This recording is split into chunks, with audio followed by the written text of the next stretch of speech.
പരിപാടിയുടെ അധ്യക്ഷനായിട്ട് ബഹുമാനപ്പെട്ട അജിത് സാറിനെ ക്ഷണിക്കും. ഇതൊരു ഔപചാരികമായ ഒരു പുസ്തക പ്രകാശന ചടങ്ങല്ല. കാരണം ഇവിടെ വന്നിരിക്കുന്നത് എല്ലാവരും നമ്മുടെ ഗ്രന്ഥകാരി ശ്രീമതി റീന രാജൻ്റെ സുഹൃത്തുക്കളും സഹപ്രവർത്തകരുമായിട്ടുള്ള ആൾക്കാരാണ്. അല്ലാതുള്ളവർ വളരെ കുറവാണ്. അങ്ങനെ ആരെങ്കിലും ഉണ്ടെങ്കിൽ അതെല്ലാം ബന്ധുമിത്രാദികൾ തന്നെയാണ്. അപ്പോൾ ഈ പുസ്തക പ്രകാശന ചടങ്ങിന് യാതൊരു തരത്തിലുള്ള ഔപചാരികമായ ചടങ്ങുകളും അങ്ങനെ കാണണ്ട. പുറത്തുനിന്നുള്ള ആരുമില്ല. നമ്മളെല്ലാവരും ഒരേ പ്രവർത്തന മണ്ഡലങ്ങളിൽ പ്രവർത്തിക്കുന്നവർ തന്നെയാണ്. ഏതാണ്ട് 4-5 വർഷങ്ങൾക്ക് മുമ്പാണ് ശ്രീമതി റീനയെക്കുറിച്ച് കരുനാഗപ്പള്ളി താലൂക്ക് ലൈബ്രറി കൗൺസിലിൻ്റെ സെക്രട്ടറി ആയിരിക്കുന്ന ശ്രീ വി വിജയകുമാർ എന്നോട് സംസാരിക്കുന്നത്. അവർ കുറച്ച് കഥകൾ എഴുതിയിട്ടുണ്ട്. നല്ല കഥകളാണ്. അത് നമുക്ക് പുസ്തക രൂപത്തിൽ പ്രസിദ്ധീകരിക്കണം. അപ്പോൾ റീനയ്ക്ക് നമ്പർ കൊടുക്കുകയാണ് എന്നാണ് എന്നോട് പറഞ്ഞത്. തൊട്ടടുത്ത നിമിഷത്തിൽ തന്നെ അവർ വിളിക്കുന്നു. അവരുടെ പുസ്തകങ്ങൾ, അവരുടെ കഥകൾ എത്തിക്കുന്നതിന് ആവശ്യമായ കാര്യങ്ങൾ ചെയ്യുന്നു. ഞങ്ങൾ പുസ്തകം പ്രസിദ്ധീകരിക്കുന്നു. ആദ്യത്തെ പുസ്തകം ഹരീഷിൻ്റെ അമ്മ എന്നാണ് ആ പുസ്തകത്തിൻ്റെ പേര്. ചെറുകഥാ സമാഹാരമാണ്. അത് കൊല്ലത്തെ പബ്ലിക് ലൈബ്രറി ഹാളിൽ വെച്ച് അന്നത്തെ എക്സൈസ് കമ്മീഷണറായിരുന്ന ഋഷിരാജ് സിംഗ് സാറ് അതിൻ്റെ പ്രകാശനം നിർവഹിച്ചു. മനോഹരമായ ഒരു ചടങ്ങായിരുന്നു. ഗംഭീരമായ സദസ്സായിരുന്നു. ഏതായാലും ആ പ്രകാശനത്തിന് ശേഷമാണ് ഇപ്പോൾ 3 പുസ്തകങ്ങളുടെ പ്രകാശന ചടങ്ങ് ഇവിടെ ആരംഭിക്കുന്നത്. 2 നോവലും 1 തിരക്കഥയുമാണ്. തിരക്കഥ എന്ന് പറയുമ്പോൾ ആ തിരക്കഥ സിനിമയായിട്ടില്ല. ഒരു പക്ഷേ അത് സിനിമയായേക്കും നാളെ എപ്പോഴെങ്കിലും. തിരക്കഥ എഴുതുക എന്ന് പറയുന്നത് സിനിമയാകുന്നതിന് വേണ്ടിയിട്ടാണ് പലരും ചെയ്യുന്നതെങ്കിലും സിനിമയാകുന്നതിന് മുമ്പ് അത് പുസ്തക രൂപത്തിൽ പ്രസിദ്ധീകരിക്കുകയാണ് ഇപ്പോൾ ഞങ്ങൾ ചെയ്തിരിക്കുന്നത്. ഇനി ആ പുസ്തകം നമ്മുടെ പ്രധാനപ്പെട്ട സംവിധായകരുടെ കയ്യിലേക്ക് എത്തിക്കുന്നതിന് ആവശ്യമായ നടപടികൾ ഞങ്ങൾ കൂടി ചെയ്യുന്നതായിരിക്കും. ഏതായാലും ഈ പുസ്തക പ്രകാശന ചടങ്ങ് ആരംഭിക്കുകയാണ്. അതിനെ സ്വാഗതം പറയുന്നതിന് വേണ്ടി നമ്മുടെ ഗ്രന്ഥകാരി ശ്രീമതി റീന രാജനെ ക്ഷണിക്കും. ബഹുമാനപ്പെട്ട അധ്യക്ഷൻ ശ്രീ വിജയകുമാർ സാർ, ശ്രീ ശങ്കരത്തിൽ സാർ, ശ്രീ അനിൽ, ശ്രീമതി അജിത, ഇങ്ങനെയൊക്കെ ആദ്യം പറയുമ്പോൾ തന്നെ എനിക്കൊരു വല്ലായ്മയുണ്ട്. കാരണം ഇവരെയൊക്കെ ഇങ്ങനെ ഔപചാരികമായിട്ട് പറയുന്ന കാര്യം, കാരണം ഇവരൊക്കെ എൻ്റെ ഏറ്റവും പ്രിയപ്പെട്ടവരും ഹൃദയത്തോട് ചേർന്ന് നിൽക്കുന്നവരുമാണ്. അപ്പം അവരെ ഇങ്ങനെ ഈ ബഹുമാനപ്പെട്ട എന്നൊക്കെ പറയാൻ തന്നെ ഒരു വല്ലാതെ തോന്നുന്നുണ്ട് ആ പറച്ചിലിന്. സത്യം പറഞ്ഞാൽ സ്വാഗതം പറയാനായിട്ട് ഞാൻ ഇവിടെ വരിക എന്ന് പറയുന്നത് ഇവരൊക്കെ എനിക്ക് സ്വാഗതം പറയുന്നവരാണ്. ഈ സ്റ്റേജിൽ ഇരിക്കുന്ന ഇവർ അജിത് സാറായാലും വിജയകുമാർ സാറായാലും ഇവരൊക്കെ സത്യം പറഞ്ഞാൽ ഞാൻ ഈ പരിപാടിയിൽ എനിക്ക് സ്വാഗതം പറയുന്ന ഒരു രീതിയിലാണ്. പിന്നെ ഇതൊരു ചടങ്ങിൻ്റെ ഭാഗമായിട്ട് പറയാം എന്നുള്ളതേ ഉള്ളൂ. ഇവിടെ പിന്നെ ഒരു ഔപചാരികമായ ചടങ്ങുമില്ല. അജിത് സാർ എന്ന് പറയുന്നത് സൈനവ പബ്ലിക്കേഷൻസിൻ്റെ നെടും തൂണാണ്. സാറിൻ്റെതാണിത്. സാറ് ഈ വെറുതെ പബ്ലിക്കേഷൻ മാത്രമല്ല, എഴുതുന്നവരെ അത്രത്തോളം ആത്മാർത്ഥമായി പ്രോത്സാഹിപ്പിക്കുന്ന ആളും കൂടിയാണ്. വേണേ തന്നെ ഞാനൊരു പുസ്തകം എഴുതി എന്നതുകൊണ്ടോ അത് കണ്ട് എന്തെങ്കിലും ഒരു അത് വരണമെങ്കിൽ ആകാശവാണിയിൽ ഇന്ന പരിപാടിയുണ്ട്, അതിന് റീന അയക്കണേ എന്ന് പറഞ്ഞൊരു തന്നു. ഉടനെ ഞാൻ അയച്ചു, എന്നെ അതിനെ വിളിച്ചു. ഇതൊക്കെ എന്ന് പറയുന്നൊരു വലിയ കാര്യമോ. അദ്ദേഹം ഒരു നല്ല മനുഷ്യ സ്നേഹിക്കുന്നുള്ള രീതിയിൽ ഇറങ്ങി നിന്നുകൊണ്ട് ചെയ്യുന്നതാണ്. വിജയകുമാർ സാറിൻ്റെ കാര്യം പറയുകയാണെങ്കിൽ എന്താ പറയേണ്ടതെന്ന് എനിക്കറിയില്ല. സാറിനെ കരുനാഗപ്പള്ളി താലൂക്ക് ലൈബ്രറി സെക്രട്ടറി എന്ന് പറഞ്ഞ് അവതരിപ്പിക്കാനായിട്ട് എനിക്ക് തോന്നുന്നില്ല. വേറെ എന്തൊക്കെയോ ആണ് അദ്ദേഹം. അതിനേക്കാളും വലിയൊരു നല്ല മനുഷ്യൻ എന്ന് പറയാനാണ് എനിക്കിഷ്ടം. പിന്നെ ഒരു എഴുത്തുകാരൻ. സാറിൻ്റെ ആദ്യത്തെ പുസ്തകം പറഞ്ഞു തീരാതെ ജീവിതം, അതുവഴിയാണ് ഞാൻ സാറിനെ പരിചയപ്പെടുന്നത് തന്നെ. അവിടെ നിന്ന് ഇങ്ങോട്ട് പറഞ്ഞു തീരാതെ ഇങ്ങനെ പോവുകയാണ് സാറുമായിട്ടുള്ളൊരു അടുപ്പം. സാറുമായിട്ട് അടുക്കുന്ന എല്ലാവർക്കും അതുപോലെയാണ്. സാറിനെ കൊണ്ട് കഴിയുന്ന സഹായങ്ങൾ ചെയ്യുക, ആ ഒരു സ്നേഹം. സാറ് എല്ലാവരെയും അതുപോലെ ചേർത്ത് നിർത്തിക്കൊണ്ട് പോകുന്ന ഒരാളാണ്.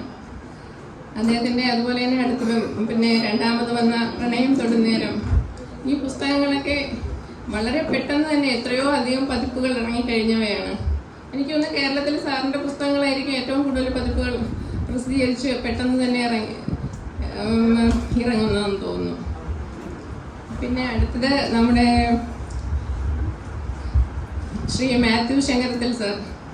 അദ്ദേഹം ഓഡിറ്റ് ഡിപ്പാർട്ട്മെൻറ്റിൽ, ഞാൻ വർക്ക് ചെയ്യുന്ന ഓഡിറ്റ് ഡിപ്പാർട്ട്മെൻറ്റിലാണ്, ഇവിടെ എല്ലാവർക്കും അറിയാൻ തോന്നുന്നു. അദ്ദേഹം ഓഡിറ്റ് ഡിപ്പാർട്ട്മെന്റിൽ വർക്ക് ചെയ്ത ആളാണെങ്കിലും ഒരുപാട് കാലം സാറ് ഡെപ്യൂട്ടി എഡിഷനിൽ പുറത്തായിരുന്നു. മുൻ മന്ത്രി ശ്രീ കെ മാണി സാറിന്റെ PA അസിസ്റ്റന്റ് പ്രൈവറ്റ് സെക്രട്ടറി എന്ന നിലയിൽ 15 വർഷം അദ്ദേഹം പ്രവർത്തിച്ചയാളാണ്. പിന്നെ കുടുംബശ്രീ പത്തനംതിട്ട ജില്ലാ മിഷൻ കോർഡിനേറ്റർ ആയിരുന്നു. വേൾഡ് ബാങ്ക് പദ്ധതിയായ ജലനിധിയുടെ സംസ്ഥാന മാനേജർ. ഇങ്ങനെ ഒരുപാട് ഔദ്യോഗിക സ്ഥാനം നിർവഹിച്ച ആളാണ്. അവസാനം ഓഡിറ്റ് ഡിപ്പാർട്ട്മെന്റിലെ ഡയറക്ടർ ഇൻചാർജായാണ് റിട്ടയർഡ് ആവുന്നത്. അതിലുപരി അദ്ദേഹം ഒരു വലിയ കലാകാരനാണ്.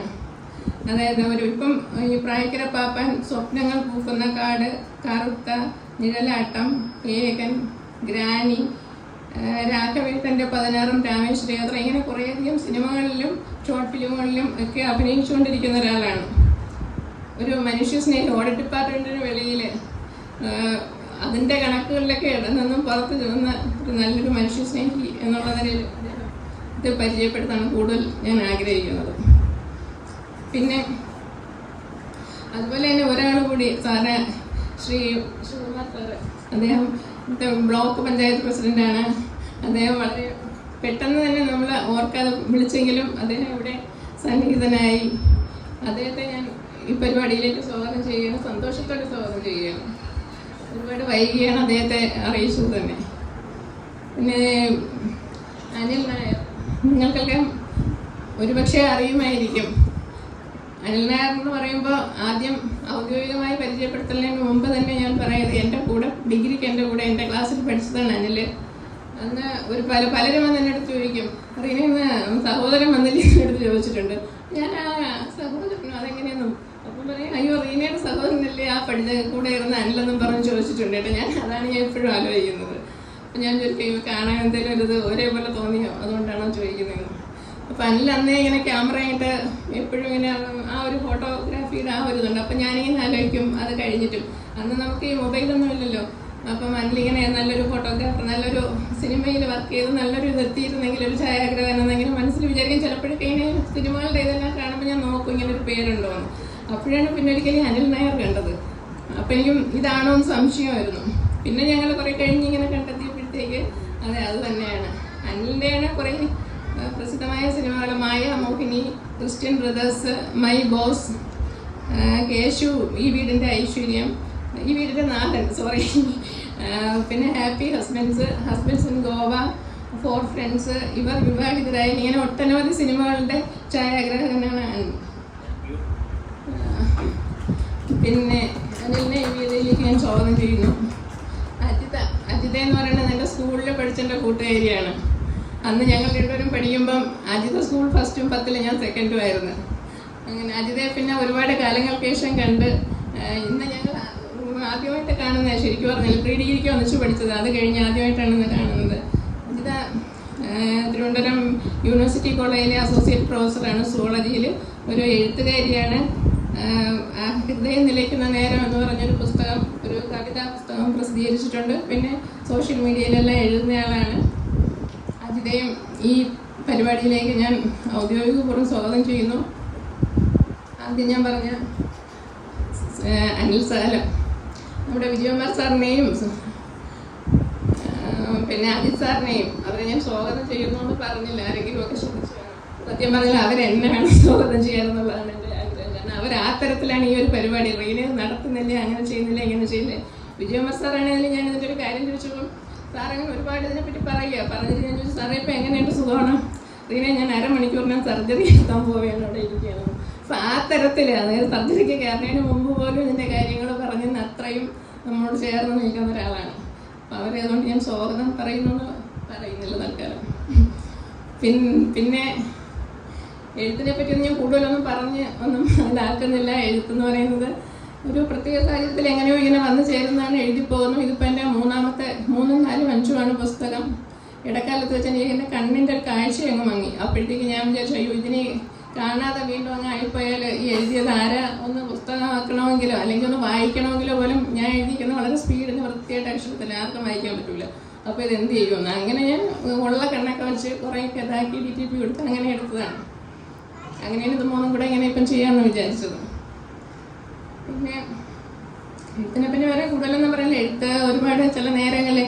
അതുപോലെ ഒരു കാര്യം കൂടെ, കഴിഞ്ഞ തവണ ഒരു പുസ്തകം പ്രസിദ്ധീകരിച്ചപ്പം എൻ്റെ അടുത്ത് പിന്നീട് ഒരാൾ ചോദിച്ചതാണ് അന്ന് അവിടെ വന്നത്, ചേച്ചിയുടെ മോനും ഹസ്ബൻഡും ഒക്കെ ഭയങ്കര സപ്പോർട്ടായിട്ട് അവിടെ നിൽക്കുന്നുണ്ടായിരുന്നല്ലോ, എന്നിട്ട് ഇങ്ങനെയൊക്കെ ചേച്ചി എഴുതുന്നത്, സ്ത്രീകളൊക്കെ ഭയങ്കര കഷ്ടപ്പാടാണ്, പക്ഷെ അവർ പീഡിപ്പിക്കുന്ന തരത്തിലൊക്കെ എഴുതുന്നത്. ഞാൻ പറഞ്ഞു ഇതൊന്നും എൻ്റെ ജീവിതമല്ല എഴുതുന്നത്, ഇതൊക്കെ ഓരോ അംശങ്ങൾ ചിലപ്പോൾ എല്ലാ സ്ത്രീകളിലും കാണും. കാരണം എനിക്കൊരു യൂട്യൂബ് ചാനലുണ്ട്, അതിനകത്ത് ഈ കഥകളിടും. ഇതിനകത്ത് എഴുതിയിരിക്കുന്ന റീയൂണിയൻ എന്ന് പറഞ്ഞിട്ട് ഇപ്പം വെച്ചേക്കുന്ന തിരക്കഥ, അത് കഴിഞ്ഞ പുസ്തകത്തിലൊരു കഥയായിരുന്നു. അത് വായിച്ചിട്ട് കുറേ പേര് എന്നെ വിളിച്ചിട്ട് അയ്യോ റീന ഇത് എൻ്റെ കഥയാണ്, ഇതിങ്ങനെയാണ്, ഞാൻ ഇപ്പം തന്നെ ഞാൻ ആ ഒരു അവസ്ഥയിലാണ് നിൽക്കുന്നത്, ഞാൻ ഫോൺ വെച്ചാൽ അങ്ങനെ പറഞ്ഞു. അത് അഥവാ വായിക്കാനുള്ളവർക്ക് അല്ലെങ്കിൽ യൂട്യൂബിൽ റീനയുടെ കഥ അടിക്കുമ്പോൾ അത് വരും, അത് കണ്ടാൽ അറിയാൻ പറ്റും. അങ്ങനെ ഒരുപാട് പേര് എൻ്റെ അനുഭവമാണെന്ന് പറഞ്ഞിട്ടുണ്ട്. കഴിഞ്ഞിടത്ത് വേറെ അതുപോലെ ആ പേര് ഞാൻ മറന്നുപോയി. ഞാൻ എഴുതി കഴിഞ്ഞ് കഴിയുമ്പോൾ പിന്നെ ഞാൻ തന്നെ അങ്ങ് മറക്കും എഴുതിയ കാര്യം, അതുകൊണ്ട് കഥയുടെ പേര് മറന്നു. അതുപോലെ ഒരെണ്ണം വായിച്ചിട്ട് ഒരു ഡോക്ടറാണ് എന്നെ വിളിച്ചിട്ട് പറഞ്ഞു അയ്യോ ഇത് എൻ്റെ കഥയാണ്, റീനയ്ക്ക് എങ്ങനെ പറ്റി ഈ ഡോക്ടർ ഒരു ദിവസത്തെ ജീവിതം ഇത്ര ഇതായിട്ട് പറയാൻ എങ്ങനെ പറ്റിയത്. അത് എഴുതുന്ന സമയത്ത് ഇല്ല നമ്മുടെ ദേഹത്തോട്ട് ആവാഹിക്കുമെന്ന് പറയുന്നത് ഏതെങ്കിലും ഒരു ലൈൻ കൊണ്ടായിരിക്കും ചിലപ്പോൾ എഴുതാനിരിക്കുന്നത്. ആ ലൈൻ ഇങ്ങനെ വന്നിട്ട് പിന്നെ അതൊരു ആളിൻ്റെ ഇതാണെങ്കിൽ ഞാനൊരു ആണോ പെണ്ണോ ആരോ ആയിക്കോട്ടെ, അപ്പം ഞാൻ പിന്നെ ആ ആളായത് അങ്ങനെ എഴുതി പോവുകയാണ്. സാധാരണ ചിലരൊക്കെ പറയും കംപ്ലീറ്റ് ഇങ്ങനെ മനസ്സിലിട്ടിട്ടാണ് എഴുതുന്നതെന്ന്, പക്ഷെ ഞാൻ അങ്ങനെയല്ല, ഒരു ലൈൻ എഴുതും പിന്നെ തനിയെ ഒരു പേന ഇങ്ങനെ എഴുതി പോകുന്നതാണ് എഴുതി പോകുന്നതാണ്. അപ്പം ഇത്രയൊക്കെയാണ് ഞാൻ ഇങ്ങനെ ഓർമ്മിക്കുന്നത്. എഴുത്തിനെ പറ്റി എന്തെങ്കിലും പറയാൻ. പിന്നെ ഇന്നിപ്പം ഈ ക്ഷണം സ്വീകരിച്ച് ഇവിടെ വന്ന എല്ലാവർക്കുമാണ് ഏറ്റവും കൂടുതൽ സ്വാഗതവും നന്ദിയൊക്കെ പറയേണ്ടത്. കാരണം ഇത്രയും അകലെയുള്ള സ്ഥലം ഒരുപാട് പാടുപെട്ട് കണ്ടെത്തി ഇവിടെ വന്നു. അതുപോലെ പിന്നെ ഇവരുടെ എന്താന്ന് വെച്ചാൽ വിജയകുമാർ സാറിൻ്റെ ഭാര്യ മോള്, അനിലിൻ്റെ ഭാര്യ മോള്, അജിതയെ കൊണ്ടുവന്ന ഹസ്ബൻഡ്, മകൻ, അവരൊക്കെ ഇവിടെ കൊണ്ടുവരാനുള്ളത് കാണിച്ചു എന്നൊക്കെ ഉള്ളത്, വരാനുള്ളൊരിത് കാണിച്ചു എന്നുള്ളത് വളരെ സന്തോഷമാണ്. അപ്പം ഈ ചടങ്ങിലേക്ക് എല്ലാവരെയും ഒരിക്കൽ കൂടി വളരെ സ്നേഹത്തോടെ സ്വാഗതം ചെയ്യുന്നു. അടുത്തത് പുസ്തകപ്രകാശന ചടങ്ങാണ്. അതിന് ആദ്യം സംസാരിക്കും ശ്രീ വി വിജയകുമാർ, അതിനുശേഷം അദ്ദേഹം പുസ്തകപ്രകാശനം ചെയ്യും.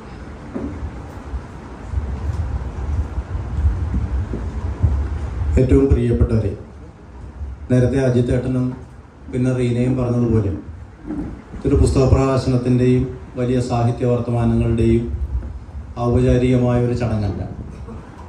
ഞാനും നിങ്ങളും ഇക്കാണായ ദൂരമൊക്കെ താണ്ടി ഇവിടെ എത്തിയതും ഈ പുസ്തക പ്രകാശനത്തിൽ പങ്കെടുക്കുന്നതും ഏറ്റവും അടിസ്ഥാനപരമായി പറഞ്ഞാൽ റീനയോടുള്ള സ്നേഹത്തെ മുൻനിർത്തിയാണ്. അതിൽ നമ്മളെല്ലാവരും അനുഭവിക്കാൻ പോകുന്ന ഒരു പ്രതിസന്ധി, അതിസുന്ദരമായ കായൽക്കാറ്റ് നമ്മളുടെ മുഖത്തേക്ക് വന്ന് തട്ടുന്നുണ്ട്. അതിനേക്കാൾ ഗംഭീരമായ ഫ്രൈഡ് റൈസും ചിക്കനും നമ്മൾ കഴിച്ചിട്ടുണ്ട്. കണ്ണടയാനാണ് എല്ലാ സാധ്യതയും. അപ്പം ഞങ്ങളൊരു തീരുമാനമെത്തി, ആരെങ്കിലും ഒന്ന് കോട്ടുക ഇട്ടാൽ, ആരെങ്കിലും ഒന്ന് കണ്ണടച്ചാൽ, അപ്പോൾ എല്ലാവരും പ്രസംഗം നിർത്തണം, അടുത്ത ആളുകൾ കൊടുക്കണം. അത്രയും ദൈർഘ്യം മാത്രമേ ഈ പരിപാടിക്കുണ്ടാവും. റീന എങ്ങനെയാണ് ഇപ്പോൾ എൻ്റെ മകൾ പലപ്പോഴും എന്നോട് പറയും അച്ഛൻ്റെ ജീവിതത്തിലെ ഏറ്റവും വലിയ നേട്ടം അച്ഛൻ ഒട്ടേറെ മനുഷ്യരെ കാണാൻ കഴിയുന്നു എന്നുള്ളതാണ് എന്ന് പറയും. അത് തീർച്ചയായിട്ടും അങ്ങനെയാണ് എന്ന് തോന്നുന്നു. എൻ്റെ ഒരു വ്യക്തിപരമായ അനുഭവം പറഞ്ഞാൽ ആദ്യത്തെ പുസ്തകം പറഞ്ഞു തീരാതെ ജീവിതത്തിന് ഈ കുഞ്ഞെഴുത്തുകളുടെ തമ്പുരാനായ CR ഓമനക്കുട്ടൻ സാറിൻ്റെ അവതാരിക എഴുതണമെന്ന് ഞാൻ ആഗ്രഹിക്കുകയും അതുമായി ബന്ധപ്പെട്ട അദ്ദേഹത്തിൻ്റെ വീട്ടിൽ ചെല്ലുമ്പോൾ ഞാൻ എഴുതാനുള്ളതന്നെ എഴുതുന്നില്ല, പിന്നാണോ നിനക്ക് അവതാരിക, ഇവിടെ അങ്ങ് കണ്ടുപോകരുത് എന്ന് പറഞ്ഞുകൊണ്ട് എന്നെ ഓടുകയും ചെയ്തു. പക്ഷെ കൃത്യം ഒരാഴ്ച കഴിഞ്ഞപ്പോൾ എന്നെ വിളിക്കുകയും ഞാൻ അവതാരിക എഴുതി വെച്ചിട്ടുണ്ട് എന്ന് പറയുകയും ചെയ്തു. എന്നിട്ട് മരിച്ചുപോയ അദ്ദേഹം എന്നോട് പറഞ്ഞ ഒറ്റ വാചകമേ ഉള്ളൂ, എനിക്ക് നിന്നോട് അസൂയ തോന്നുന്നു, കാരണം നിന്റെ ജീവിതത്തിൽ എത്രയോ നല്ല മനുഷ്യരെയാണ് നീ കണ്ടുമുട്ടുന്നത്.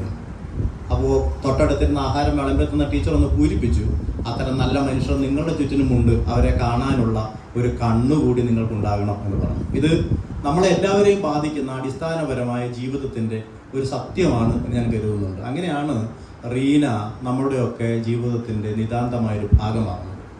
സ്വാഭാവികമായി നിങ്ങളെല്ലാവരും വന്നിരിക്കുന്നതിന് മുമ്പ് ഈ കസേരയിൽ ഇരുന്നയാളാണ് ഞാൻ. അപ്പോൾ 2 സ്ത്രീകൾ വരുന്നുണ്ട്. സ്ത്രീകൾ വരുമ്പോൾ ഇവിടുത്തെ ഫ്രണ്ടിലത്തെ 2-3-4 കസേര ഒഴിഞ്ഞു കിടക്കുകയാണ്. അവരെന്താണ് ചെയ്തതെന്ന് വെച്ചാൽ അവിടുത്തെ 2 കസേര എടുത്ത് വലിച്ച് പുറകെ കൊണ്ടിട്ട് അവിടെ ഇരിക്കുകയാണ് ചെയ്തത്.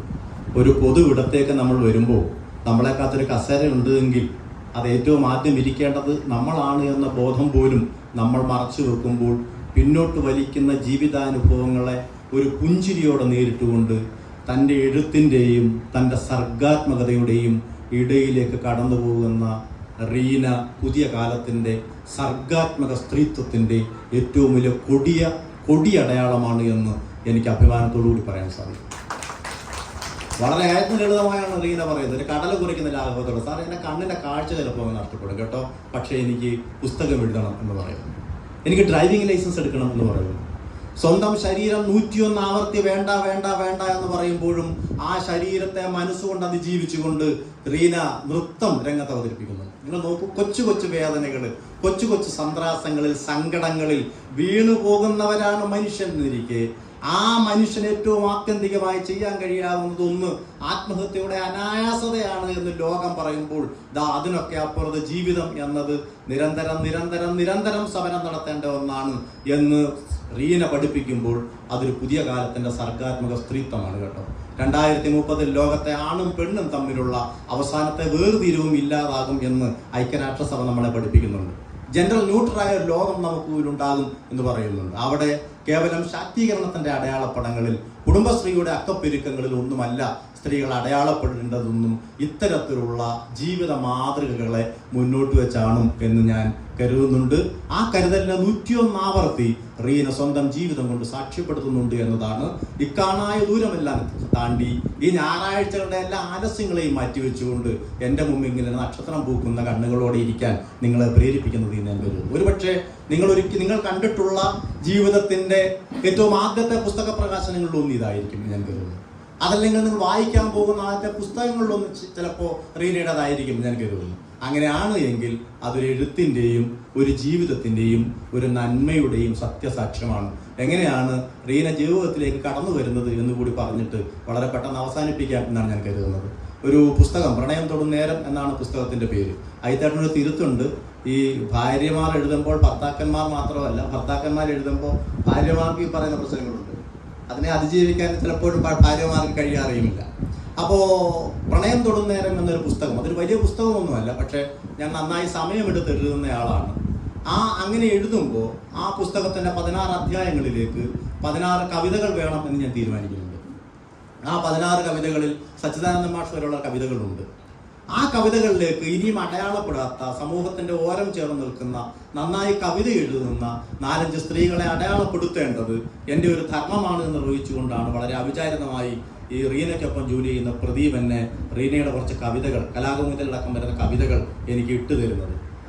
ഇപ്പോൾ നവമാധ്യമങ്ങളുടെ കാലമാണ്. ഒരു കവയത്രി എന്നോട് പിണങ്ങി രാവിലെ ഉച്ചയ്ക്കും വൈകിട്ടും എനിക്ക് ഓരോ കവിത വാട്സപ്പിൽ അയച്ചു തരും. അപ്പം ഞാൻ ചോദിച്ചത് പാരസെറ്റമോളാണോ 3 നേരവും കഴിക്കാൻ? അതിനുശേഷം അവരുടെ പിണങ്ങിയിട്ടുണ്ട്. കവിത എന്നത് മനുഷ്യൻ്റെ ജീവിതത്തിൽ 100 കൂടുന്ന അസാധ്യമായ ഒരു കലാവിശേഷമാണ് എന്ന് കരുതുന്നയാളാണ് ഞാൻ. അത്തരത്തിലുള്ള അസാധാരണമായ ഒരു സിദ്ധി നമുക്ക് റീനയിൽ കാണാൻ സാധിക്കും. പക്ഷേ വലിയ അത്ഭുതത്തോടു കൂടിയും അതിശയത്തോടെയും ഞാനും അജിത്തേട്ടനോ ഞങ്ങളുടെയൊക്കെ വർത്തമാനങ്ങളിൽ എങ്ങനെയാണ് റീന കടന്നു വരുന്നത് എന്ന് പലപ്പോഴും അതിശയത്തോടെ ചിന്തിക്കും. കവിത എഴുതി കഴിയുമ്പോൾ റീന തൊട്ടടുത്ത് ഹരികൃഷ്ണന്റെ അമ്മയാണ് എഴുതുന്നത്. ഇപ്പോൾ 2 നോവൽ വരുന്നുണ്ട്. റീന സിനിമയെ ഗൗരവത്തോടുകൂടി സമീപിക്കുന്ന ആളാണോ അല്ലയോ എന്ന് എനിക്കറിയില്ല. ഈ തിരക്കഥയുടെ ഈ ഏറ്റവും പ്രധാനപ്പെട്ട തച്ചുശാസ്ത്രങ്ങൾ റീനയ്ക്ക് അറിയുമോ ഇല്ലയോ എന്ന് എനിക്കറിയില്ല. പക്ഷേ എനിക്കൊരു തിരക്കഥ എഴുതണം എന്ന് റീന തീരുമാനിക്കുകയും റിയൂണിയൻ എന്ന പേരിൽ ഒരു തിരക്കഥ എഴുതി പ്രകാശനം ചെയ്യുകയും ചെയ്യുന്നത് ഞങ്ങൾ അത്ഭുതത്തോടുകൂടി നോക്കിക്കാണുന്ന ആളാണ്. എന്നെ എഴുതാൻ ഏറ്റവും കൂടുതൽ നിർബന്ധിക്കുന്ന ആളുകളിൽ ഒരാൾ റീനയാണ്. സ്വതവേ എഴുത്ത് അങ്ങേയറ്റം അടിപിടിച്ച ഒന്നായ, 6 വർഷം കൊണ്ട് 2 പുസ്തകം മാത്രം പ്രകാശിതമായ ആ പുസ്തകം ഈ പറഞ്ഞതുപോലെ റീനയെ പോലെയുള്ള ആയിരക്കണക്കായ മനുഷ്യരെ എന്നിലേക്ക് ചേർത്ത് നിർത്താൻ സഹായിച്ച ജീവിതമുള്ള ഒന്നായതുകൊണ്ട്, അതിൻ്റെ ഭാഗമായി ഇഷ്ടംപോലെ ആളുകൾ ഇങ്ങനെ നമുക്ക് ചുറ്റും കൂടുന്നത് കൊണ്ട്, എപ്പോഴെങ്കിലും എഴുതിയാൽ മതി എന്നൊരു അരസ മനോഭാവം ഇങ്ങനെ നിൽക്കുന്നത് കൊണ്ട്, ആ നിപ്പിൽ നിന്നുകൊണ്ട് നോക്കുമ്പോൾ റീന നമുക്ക് എപ്പോഴും ഒരു അതിശയവും ഒരു അത്ഭുതവും ഒരു ആഹ്ലാദവും സമ്മാനിക്കുന്നുണ്ട്. മനുഷ്യൻ അങ്ങനെയാണ്. മനുഷ്യൻ അങ്ങനെയൊന്നും ഈ വല്ലാതെ കുതറിയോടുന്ന, വല്ലാതെ ധൃതി പിടിച്ചോടുന്ന ലോകത്തിൽ ഒരു 20-25 ആണ്ടുകൾക്കപ്പുറം നമ്മൾക്ക് ഉണ്ടായിരിക്കണമെന്ന് നമ്മൾ കരുതുന്ന ജീവിത സൗഭാഗ്യങ്ങളെല്ലാം ഇപ്പോൾ ഉണ്ട്. ആ സൗഭാഗ്യങ്ങളെല്ലാം നമ്മുടെ ചുറ്റും ഇങ്ങനെ നിറഞ്ഞു നിൽക്കുമ്പോൾ 25 ആണ്ടിന് മുമ്പ് നിങ്ങൾക്കുണ്ടായിരുന്ന സന്തോഷമുണ്ടോ എന്ന് ചോദിച്ചാൽ നെഞ്ചിൽ കൈവച്ചുകൊണ്ട് ഇല്ല എന്ന് നിങ്ങൾ ഉത്തരം പറയും.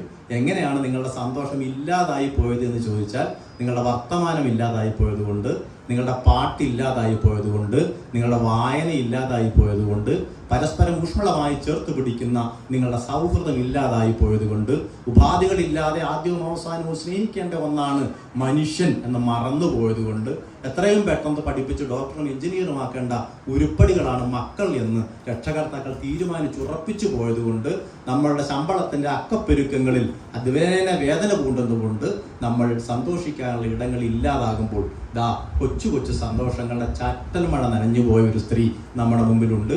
അവരെ നിങ്ങൾ ചേർത്ത് വെക്കുക. ഒരു കാര്യം കൂടി ഞാൻ പറഞ്ഞ് അവസാനിപ്പിക്കുന്നു.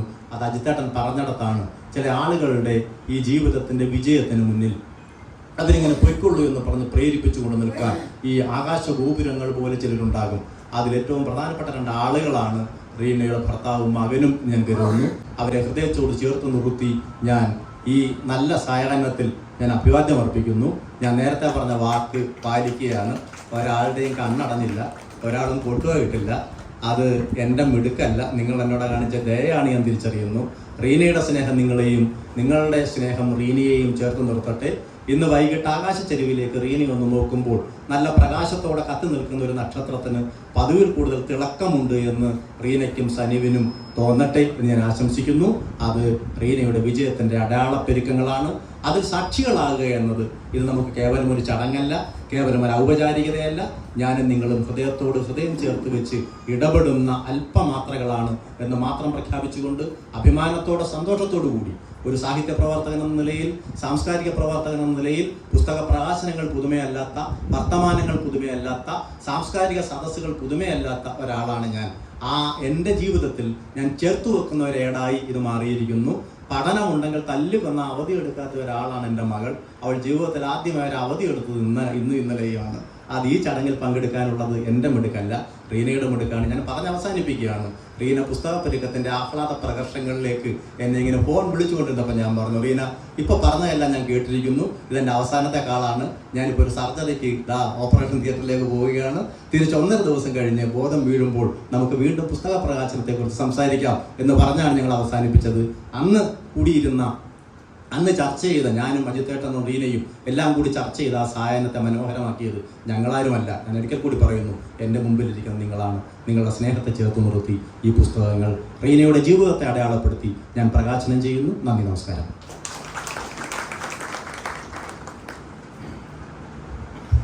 മൂന്ന് പുസ്തകങ്ങൾ പ്രകാശനം ചെയ്യുന്നു, 2 നോവലും 1 തിരക്കഥയും.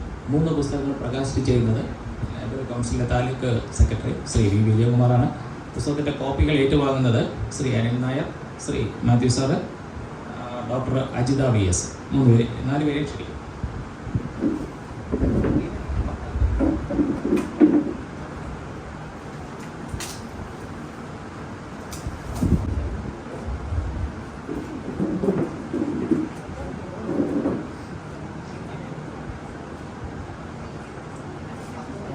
സനു സാർ കൂടി ഇങ്ങോട്ട് വരാൻ പറ്റും.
അനവധി മികച്ച സിനിമകളുടെ ക്യാമറമാനായ ശ്രീ അനിൽ നായർ ക്ഷണിക്കും. നമസ്കാരം.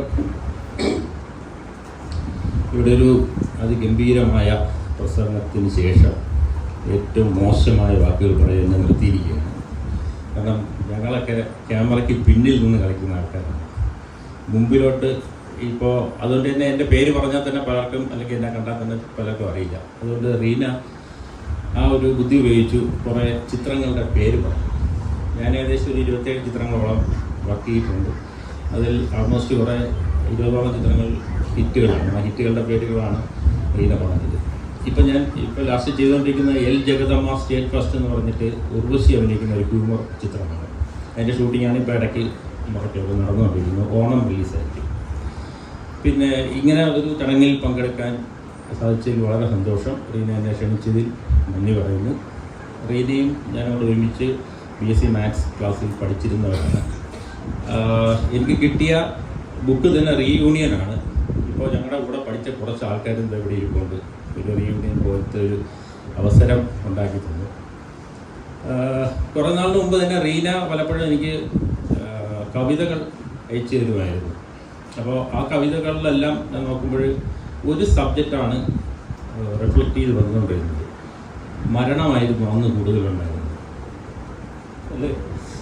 അപ്പോൾ ഞാൻ കുറേ നോക്കിയ ശേഷം ഞാൻ പറഞ്ഞു, ഇതിൽ കൂടുതലും ഇതാണല്ലോ വരുന്നത്, നമുക്ക് വലിയ താല്പര്യമില്ലാത്തൊരു സംഭവമാണ്. എന്നെ സംബന്ധിച്ചോളം മരണത്തെക്കുറിച്ച് പറച്ചിലുകൾ എനിക്ക് വലിയ താല്പര്യമില്ല. നമ്മളിപ്പോൾ ജീവിക്കുന്നു, ഇപ്പോൾ സെപ്പറേറ്റ് ചെയ്ത് പോവുക എന്ന് വിശ്വസിക്കുന്ന ഒരാളാണ് ഞാൻ. അപ്പോൾ ആ ഒരു സാധനം റീനയോട് ഷെയർ ചെയ്തിട്ടാണെന്ന് തോന്നുന്നു. പിന്നീട് അത്തരം വാട്സപ്പിൽ അത്തരം കവിതകൾ പിന്നെ എനിക്ക് വന്നിട്ടില്ല. പിന്നെ ഹരികൃഷ്ണൻ്റെ അമ്മ എന്ന് പറഞ്ഞൊരു കഥ എനിക്ക് അയച്ചു തന്നു. ഞാൻ വായിച്ചു നോക്കിയപ്പോൾ നല്ല ഭാഷയാണ്, നല്ല വളരെ ഭംഗിയായിട്ട് റീന അത് കൈകാര്യം ചെയ്യുന്നുണ്ട്. അപ്പം ഞാൻ റീനയുടെ ബുദ്ധിമുട്ടുകൾ എന്നോട് പറഞ്ഞിരുന്നു. അതായത് ഈ കണ്ണിൻ്റെ സാർ പറഞ്ഞ പോലെ കണ്ണിൻ്റെ കാഴ്ചയുടെ ഒരു ഇഷ്യൂ ഒക്കെ പറഞ്ഞു. അപ്പോൾ ഞാൻ പറഞ്ഞു, റീന ഇപ്പം നമുക്ക് എഴുതാനൊക്കെ പുതിയ മാർഗങ്ങളുണ്ട്. ഇപ്പോൾ ഗൂഗിളിൽ നമ്മൾ എഴുതുകയല്ലേ, ഇപ്പോൾ പറയുകയാണ് നമ്മളൊക്കെ ചെയ്യുന്നത്. നമ്മുടെ മനസ്സിലൊരു ആശയം വരുമ്പോൾ അത് നമ്മൾ ഗൂഗിളിൻ്റെ മലയാളത്തിലോട്ട് നമ്മളൊന്ന് പറഞ്ഞിട്ടാൽ അവൻ തന്നെ നമുക്ക് എഴുതി തരും. എന്നിട്ട് PDF എടുത്ത് ആർക്കാന്ന് വെച്ചാൽ നമുക്ക് അയച്ചു കൊടുക്കാം. ഇങ്ങനെ സംവിധാനങ്ങളുണ്ടെന്ന് പറഞ്ഞപ്പോൾ റീന പറഞ്ഞു, അല്ല അത് അങ്ങനെയല്ല, അത് എനിക്ക് പേനയും പേപ്പറും എടുത്ത് വെച്ചെങ്കിൽ മാത്രമേ എനിക്കത് എഴുതാൻ സാധിക്കുകയുള്ളൂ എന്ന് പറഞ്ഞു. അപ്പോഴാണ് ഞാൻ പണ്ട് സീരിയൽ ഞാൻ ചെയ്തുകൊണ്ടിരുന്ന സമയത്തുള്ള ഒരു കഥ, ഒരു സംഭവം എനിക്ക് ഓർമ്മ വന്നു. അതിനുശേഷമാണ് എഴുത്തുകാരെയൊക്കെ എനിക്ക് ഭയങ്കര ബഹുമാനവും ഒരല്പം ഭയവും തോന്നി തുടങ്ങിയത്. കാരണം സീരിയൽ ചെയ്യുമ്പോൾ നമുക്കിപ്പോൾ ഒരു 10 സീൻ ഒരു ദിവസം ഷൂട്ട് ചെയ്യണമെങ്കിൽ ആ 10 സീൻ നമ്മൾ വൈകുന്നേരം 9 മണിക്കകത്ത് ഷൂട്ട് ചെയ്തിരിക്കണം. ഇല്ലെങ്കിൽ പ്രൊഡ്യൂസർ നമ്മുടെ അടുത്താണ് ചോദിക്കുന്നത്, അവർക്ക് നഷ്ടം വരും. അങ്ങനെ വന്നപ്പോൾ ഞാനൊരു ദിവസം നമ്മുടെ ആ എഴുതിക്കൊണ്ടിരുന്ന റൈറ്റർ സീനുകൾ തരുന്നില്ല, എങ്ങനെ നോക്കിയിട്ട് ഡിലേ ആണ്. അപ്പോൾ ഷൂട്ട് നീങ്ങുന്നില്ല, ആർട്ടിസ്റ്റിൻ്റെ ഡേറ്റ് ക്ലാഷ് ആവുന്നു. അങ്ങനെ ഞാനും അതിൻ്റെ ഡയറക്ടറും കൂടെ പോയി ഈ റൈറ്ററുടെ റൂമിൽ പോയി. അപ്പോൾ അദ്ദേഹത്തോട് പറഞ്ഞു, ഇതിങ്ങനെ പോയാൽ ശരിയാവില്ല, നമുക്കിപ്പോൾ അടുത്ത സീൻ 6ാമത്തെ സീനാണ്, നമുക്ക് എത്രയും പെട്ടെന്ന് തന്നെ തന്നേ കഴിയുള്ളൂ എന്ന് പറഞ്ഞപ്പോൾ എൻ്റെ മുഖത്ത് നോക്കിയിട്ട് പറഞ്ഞു, എൻ്റെ പൊന്നു ചേട്ടാ, ഇത് മറ്റേ തട്ടുദോശയൊന്നുമില്ല, എടുത്തിങ്ങനെ മട്ടിച്ച് അങ്ങോട്ട് പ്ലേറ്റിലിട്ട് തരാൻ എന്ന് പറഞ്ഞൊരു പോയിന്റ് പറഞ്ഞു. പിന്നെ ഇരുന്ന് ആലോചിച്ചപ്പോൾ സംഭവം ഇതാണ്, ഇത് ദൈവികമായൊരു പ്രക്രിയയാണ്. ഒരു പേന എടുത്ത് വെച്ച് എഴുതാതിരുന്നു കഴിഞ്ഞാൽ അത് മോളിൽ നിന്നൊരു സൈൻ വരണം. ആ ഒരു കമ്മ്യൂണിക്കേഷനിലാണ് ഇവരുടെ ഈ എഴുത്ത് നടക്കുന്നത്. ഞാൻ പലപ്പോഴും എൻ്റെ ചില ആശയങ്ങൾ മനസ്സിൽ വരുമ്പോഴത്തേക്ക് ഇതിനെ ഒന്ന് എഴുതി ഒരു സീനാക്കാം എന്ന് വിചാരിച്ച് പേനയും പേപ്പറോട്ട് എടുത്തിരുന്നാൽ എന്നെ കൊണ്ട് ഒരു അക്ഷരം പോലും അല്ലെങ്കിൽ ഒരു പേജ് പോലും നിറയ്ക്കാൻ ഇതുവരെ സാധിച്ചിട്ടില്ല. ഞാൻ ഇത്രയും ചിത്രങ്ങൾ ചെയ്തിട്ടുള്ള ആളാണല്ലോ. അപ്പോൾ ഞാനൊക്കെ ചെയ്യുന്നത് ഇപ്പോൾ അങ്ങനെ ഒരു ഏകദേശ ധാരണ ഉണ്ടാക്കിയിട്ട് ഒരു നല്ല റൈറ്ററെ കണ്ടെത്തുക, അവരെ കൊണ്ട് എഴുതിപ്പിക്കുക. അപ്പോൾ അതുകൊണ്ട് ഇതൊരു ദൈവികമായ കലയായിട്ട് തന്നെയാണ് എനിക്ക് തോന്നുന്നത്. അതുകൊണ്ടാണ് എനിക്ക് ഇവിടുത്തൊക്കെ ഭയങ്കര ബഹുമാനവും. റീനയുടെ ഭാഷ വളരെ ശ്രദ്ധേയമാണെന്ന് തോന്നിയിട്ടുണ്ട്. പിന്നെ സാറ് പറഞ്ഞതുപോലെ ഈ സിനിമ തിരക്കഥയിലോട്ട് വരുമ്പോൾ സിനിമയുടേതായ ഒരു സംഭവങ്ങളുണ്ട്. അപ്പോൾ അത്തരത്തിൻ്റെ ഒരു സമയം ഒത്തുവരുമ്പോഴാണ് ഒരു തിരക്കഥ പൂർണ്ണമാകുന്നത്. ഉദാഹരണം ദൃശ്യം എന്ന് പറഞ്ഞ സിനിമ എല്ലാവർക്കും ഇഷ്ടപ്പെടുന്ന ഒരുപാട് ഹിറ്റടിച്ച പടമാണ്. ഞാൻ 2012 മറ്റോ മൈബോസ് ചെയ്യുമ്പോൾ അതിൻ്റെ ഡയറക്ടറാണ് ദൃശ്യത്തിൻ്റെയും ഡയറക്ടർ ജിത്തു ജോസഫ്. അപ്പോൾ ജിത്തു അന്ന് അതിനും 3 വർഷം മുമ്പ് എഴുതി ശ്രീനിവാസനെ കൊണ്ട് ചെയ്യാനിരുന്ന ഒരു തിരക്കഥയായിരുന്നു ഈ ദൃശ്യം എന്ന് പറഞ്ഞത്. അത് എന്തൊക്കെ കാരണങ്ങൾ കൊണ്ട് തടസ്സപ്പെട്ടു അവസാനം 2018 മറ്റോ ആണത് പുറത്തു വരുന്നത്, ഒരു വൻ ഹിറ്റായി മാറുന്നത്. അന്ന് ശ്രീനിവാസനെ മറ്റോ ആയിരുന്നു എൻ്റെ ആർട്ടിസ്റ്റ്. അപ്പോൾ എല്ലാത്തിനും ഒരു സമയമുണ്ടെന്ന് പറഞ്ഞ പോലെ ഈ തിരക്കഥ നമ്മുടെ സിനിമയിലോട്ട് എത്താനായിട്ടുള്ള ഒരു എല്ലാ ചേരുവകളും ഒത്തുവരുന്ന ഒരു സമയം വരുമ്പോൾ തീർച്ചയായും റീനയുടെ തിരക്കഥകൾ വെളിച്ചം കാണുക തന്നെ ചെയ്യും. കാരണം അത് മാറാതിരിക്കില്ല. കാരണം റീനയുടെ ഒരു എഫേർട്ട് അങ്ങനെയാണ്. ഒരു ഭരതനാട്യത്തിൻ്റെ വിഷ്വൽസ് എനിക്ക് അയച്ചു തന്നു. എനിക്ക് അതിശയം തോന്നി, ഈ പ്രായത്തിൽ വിത്ത് കോസ്റ്റ്യൂം മേക്കപ്പിൽ ഇത്രയും പെർഫോം ചെയ്യുന്ന പറഞ്ഞാൽ. എൻ്റെ മോള് ഭരതനാട്യം ആർട്ടിസ്റ്റാണ്. അപ്പോൾ ഞാൻ അവളെ കാണിച്ചു കൊടുത്തു ഈ സംഭവം. അപ്പോൾ അവളും പറഞ്ഞ് അച്ഛൻ ഇത് അംഗീകരിച്ചു കൊടുക്കേണ്ട ഒരു കാര്യമാണ്. ഇതിൻ്റെ ഒരു എഫേർട്ട്, ഇതിൻ്റെ ഒരു മനസ്സ്, അതാണ് വിജയകുമാർ സാറ് പറഞ്ഞത്. വിജയകുമാർ സാറിൻ്റെ ഈ പ്രസംഗമാണെങ്കിൽ റെക്കോർഡ് ചെയ്ത് നമുക്ക് വൈറലാക്കാവുന്നതാണ്. കാരണം അത്രത്തോളം മോട്ടിവേഷണൽ സ്പീച്ചാണ് ശരിക്കും. അതുകൊണ്ട് എന്തായാലും ഒരുപാട് സന്തോഷം ഇങ്ങനെ ഒരു വേദി പങ്കിടാൻ സാധിച്ചത്. തീർച്ചയായും റീനയ്ക്ക് ഇനി അങ്ങോട്ട് ഒരുപാട് യാത്രകളിൽ വളരെ വലിയ ലെവലിലുള്ള പൊന്തൂവലുകൾ ഉണ്ടാവട്ടെ എന്ന് ഈ സിനിമ ഞാൻ പ്രാർത്ഥിച്ചുകൊണ്ട് എല്ലാവർക്കും നന്ദി, നമസ്കാരം. ലോക്കൽ ഫണ്ട് ഓഡിറ്റിൻ്റെ ഡയറക്ടറുടെ പദവി വഹിച്ചിട്ടുള്ള ആളാണ് മാത്യു സാറ്. അദ്ദേഹം സിനിമാ നടൻ കൂടിയാണ്. അദ്ദേഹത്തിനെ സംസാരിക്കാൻ ക്ഷണിക്കും. എൻ്റെ ഏറ്റവും പ്രിയപ്പെട്ട പെണ്ണെഴുത്തുകാരി റീന, മറ്റ് വിശിഷ്ടാതിഥികളെ, എൻ്റെ സഹോദരി സഹോദരന്മാർ, ഞങ്ങളുടെ സംസ്ഥാന ഓഡിറ്റ് വകുപ്പിനെ സംബന്ധിച്ചിടത്തോളം ഏറ്റവും സന്തോഷകരമായ ഒരു ദിവസമായിരുന്നു. കാരണം ഞാൻ കുറച്ച് പുറകിലോട്ടൊക്കെ പോവാം. ഏതാണ്ട് 19ാം നൂറ്റാണ്ടിൻ്റെ കാലയളവിൽ വെച്ച് കെ സരസ്വതി അമ്മ എന്ന പെണ്ണെഴുത്തുകാരി ആണെന്താണ്, പെണ്ണെന്താണ്, അത് എങ്ങനെയായിരിക്കണം എന്ന് പറഞ്ഞുകൊണ്ട് എഴുത്തു ലോകത്തേക്ക് വലിയൊരു വിപ്ലവം അഴിച്ചുവിടുന്ന സാഹചര്യം ഉണ്ടായി. ആ മഹത്തായ ആ എഴുത്തുകാരി, ആ പെണ്ണെഴുത്തുകാരി ഞങ്ങളുടെ ഡിപ്പാർട്ട്മെൻറ്റിൽ നിന്നായിരുന്നു, ഞങ്ങളുടെ വകുപ്പിൽ നിന്നായിരുന്നു, സിവിൽ സർവീസിൽ നിന്നായിരുന്നു എന്ന് അഭിമാനത്തോടെ പറയാൻ ഞാൻ ആഗ്രഹിക്കുകയാണ്. ഏതാണ്ട് 10-15ഓളം പുസ്തകങ്ങൾ ഉണ്ടായി. പക്ഷെ അവിടെയും ആ എഴുത്തുകാരി അംഗീകരിക്കപ്പെടുന്നത് അവരുടെ മരണ കാലയളവിന് ശേഷമാണ് എന്ന് പറയുമ്പോൾ ഞാൻ ഇന്ന് നമ്മുടെ റീനയുടെ ഒരു ഞാൻ നിനക്കാരാണെന്ന് എന്ന് പറയുന്ന ഒരു കവിതയിൽ നിന്നുള്ള ഒരു ഭാഗം ഞാൻ ഒന്ന് സൂചിപ്പിക്കുക. അതായത്, അടഞ്ഞു കഴിഞ്ഞ് എൻ്റെ കണ്ണുകൾക്ക് മീതെ മണ്ണ് വാരിയിട്ട് നീ കരയുന്നു, ഞാൻ നിനക്ക് ആരൊക്കെയോ ആയിരുന്നു. നമ്മൾ മറ്റുള്ള ആളുകൾ കടന്നുപോയി കഴിയുമ്പോഴാണ് നമ്മൾ അവരുടെ മഹത്വത്തെക്കുറിച്ച് പ്രസംഗിക്കുന്നത്, അല്ലെ അവരെന്തായിരുന്നു എന്ന് നമ്മൾ മനസ്സിലാക്കുന്നത്. സത്യത്തിൽ ഇന്ന് റീനയുടെ തുടക്കം എന്ന് പറയുന്നത് ചെറുപ്പകാലങ്ങൾ തന്നെ വലിയ എഴുത്തുകാരിയായിരുന്നു. വലിയ കോളേജിലും സ്കൂളിലും ഒക്കെ പഠിക്കുന്ന സമയത്ത് ഒരുപാട് കലാസക്തികളും കൊണ്ട് വന്നിട്ടുള്ളയാളാണ്. ദേശാഭിമാനിയിലും കലാകൗമുദിയിലും അതുപോലെ തന്നെ നാരായണപിള്ള സാറിൻ്റെ ട്രയലിലും ഒക്കെ എഴുതുന്നുണ്ടായിരുന്നു. നമ്മളൊന്നും കണ്ടില്ല, അല്ല നമ്മളൊന്നും അറിഞ്ഞില്ല. അതിനുശേഷം ഇപ്പോൾ വന്നപ്പം ഹരികൃഷ്ണന്റെ അമ്മയും അതിനുശേഷം നക്ഷത്രങ്ങൾ പെയ്തിറങ്ങിയൊക്കെ ചെയ്യുന്നത് നമ്മൾ കണ്ടു. നമ്മളുടെ ഇടയിലും ഒക്കെ ഉണ്ടായിരുന്നു ഈ കാര്യം. പക്ഷെ ഈ എഴുത്തുകാരി അംഗീകരിക്കുന്നതിന് നമുക്കൊരു മനസ്സുണ്ടായിരുന്നതേ ഇല്ല. ഇപ്പൊ ഇതാ പുതിയ 3 പുസ്തകങ്ങളുമായി അത്ഭുതങ്ങളുടെ ലോകത്തേക്ക് വരികയായി പെണ്ണെഴുത്തുകാരി.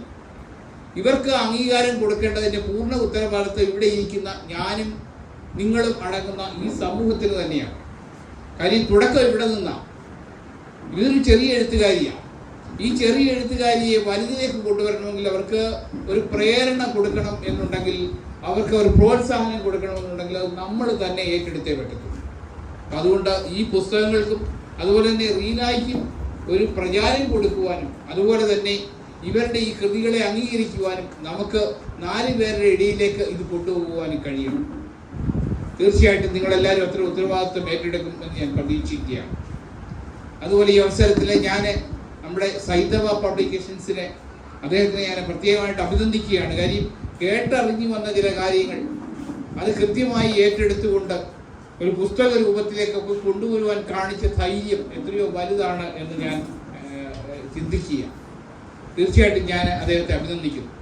അതുപോലെ തന്നെ ഈ പെണ്ണെഴുത്തുകാരിയുടെ കുടുംബം അവർ കൊടുത്തുകൊണ്ടിരിക്കുന്ന സപ്പോർട്ട് നമ്മൾ മുമ്പേ അദ്ദേഹം സൂചിപ്പിച്ചതുപോലെ ഞാൻ ഇവിടെ വന്നപ്പോൾ മുതൽ കാണുകയായിരുന്നു എത്രയോ വലിയൊരു സപ്പോർട്ടാണ് ആ കുടുംബത്തിൽ നിന്ന് കിട്ടിക്കൊണ്ടിരിക്കുന്നത്.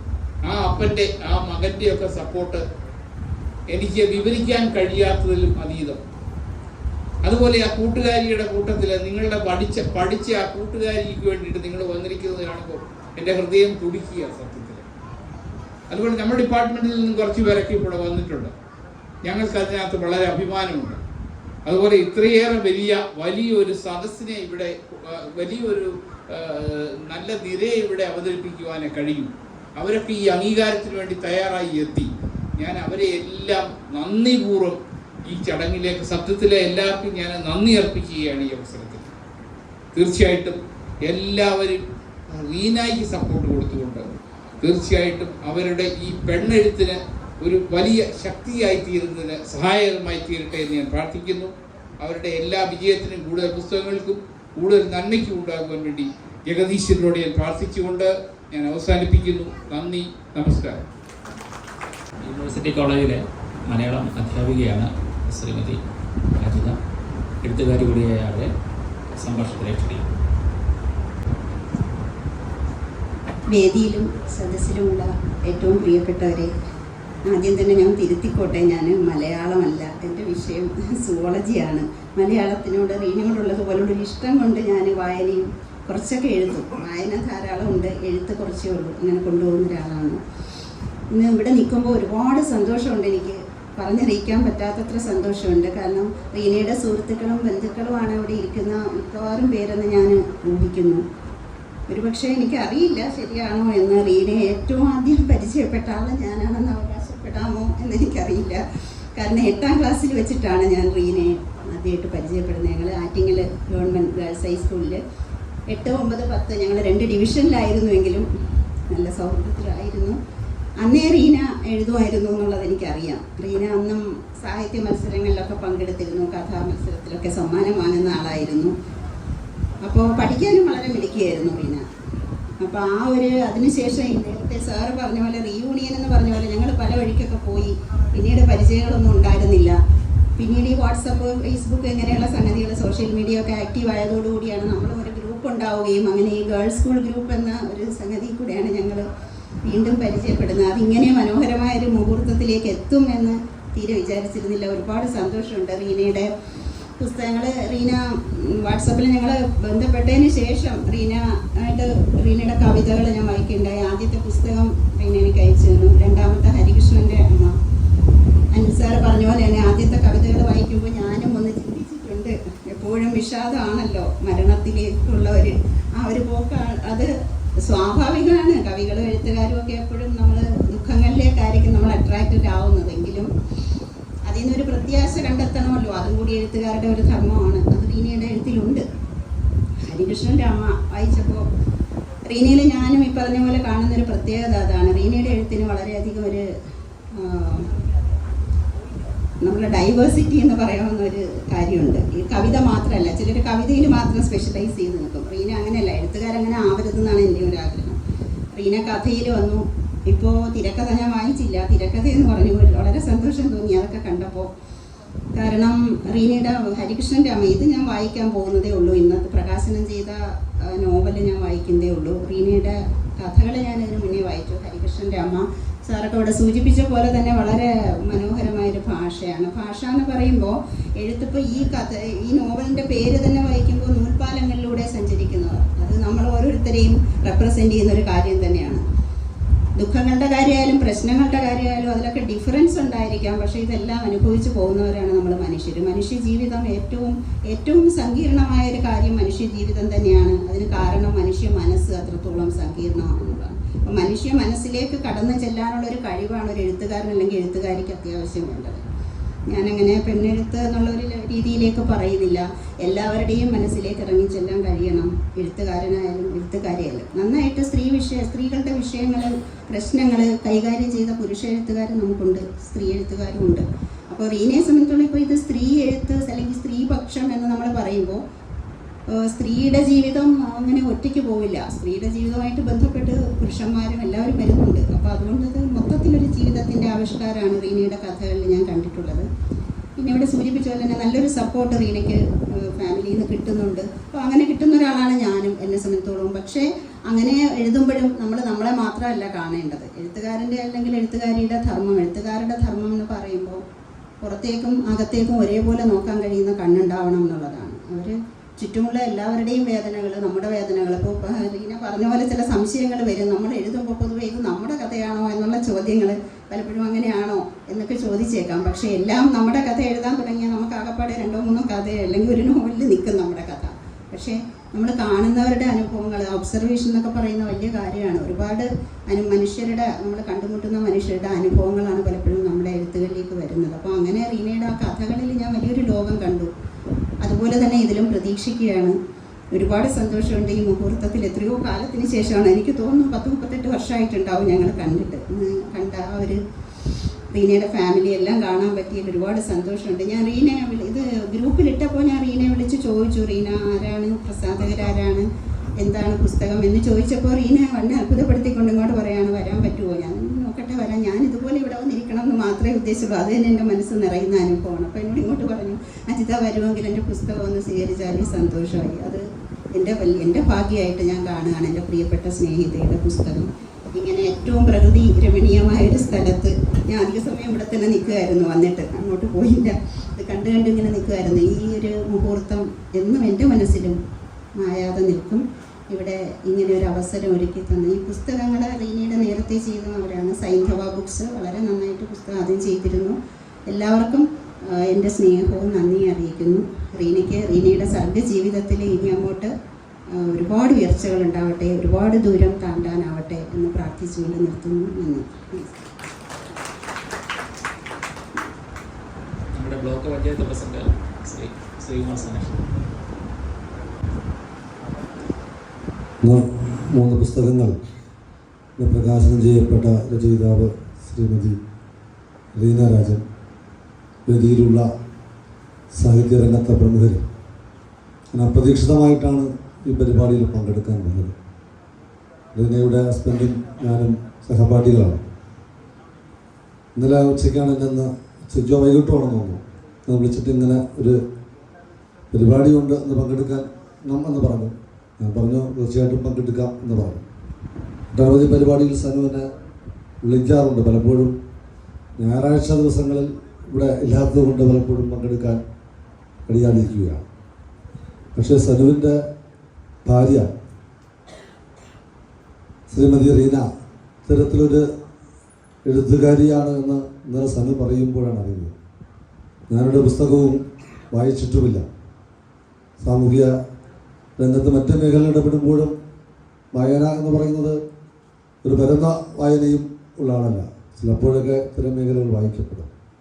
പക്ഷേ നമ്മുടെ മനസ്സിൻ്റെ ആവിഷ്കാരങ്ങൾ, ചിന്തകൾ അല്ലേ, നമ്മളെല്ലാവരും ചിന്തിക്കുന്നവരാണ്.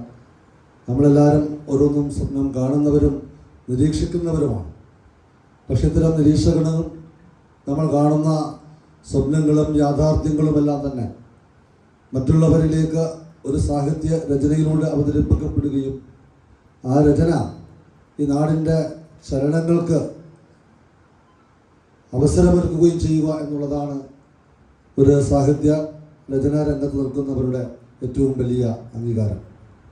തീർച്ചയായും ഒരു സാഹിത്യകാരി എന്ന നിലയിലേക്ക് കുട്ടിക്കാലം മുതൽ അതിൽ ശ്രദ്ധിച്ചിരുന്നു. ഇപ്പോൾ മികവുറ്റ നിലയിലേക്ക് ഇപ്പം സാധാരണ കഥ എഴുതുന്നവർ കഥയും മാത്രം ഒതുങ്ങി നിൽക്കപ്പെടുകയാണ്. കഥയും അതുപോലെ തന്നെ നോവലും അതുപോലെ തിരക്കഥയുമൊക്കെ തൊട്ട് നമ്മുടെ സാഹിത്യ രംഗത്തെ എല്ലാ മേഖലകളിലും അടയാളപ്പെടുത്തുവാൻ കഴിയത്തക്ക നിലയിൽ മാറി വരുന്നു എന്നുള്ളത് നമുക്കെല്ലാവർക്കും അഭിമാനിക്കുവാൻ കഴിയുന്നതാണ്. ഒട്ടേറെ നേട്ടങ്ങൾ കൈവരിക്കാൻ കഴിയും എന്നുള്ളതാണ് ആ സാഹിത്യകാരിയുടെ രചനകളെക്കുറിച്ച് ഇവിടെ പ്രതിപാദിക്കപ്പെട്ടപ്പോഴും അതിനെ തൊട്ട് നിലകൊള്ളിക്കൊണ്ട് ഇവിടെ അവതരിപ്പിച്ചവർ പറഞ്ഞത് എന്ന് ഞാൻ മനസ്സിലാക്കപ്പെടുന്നത്.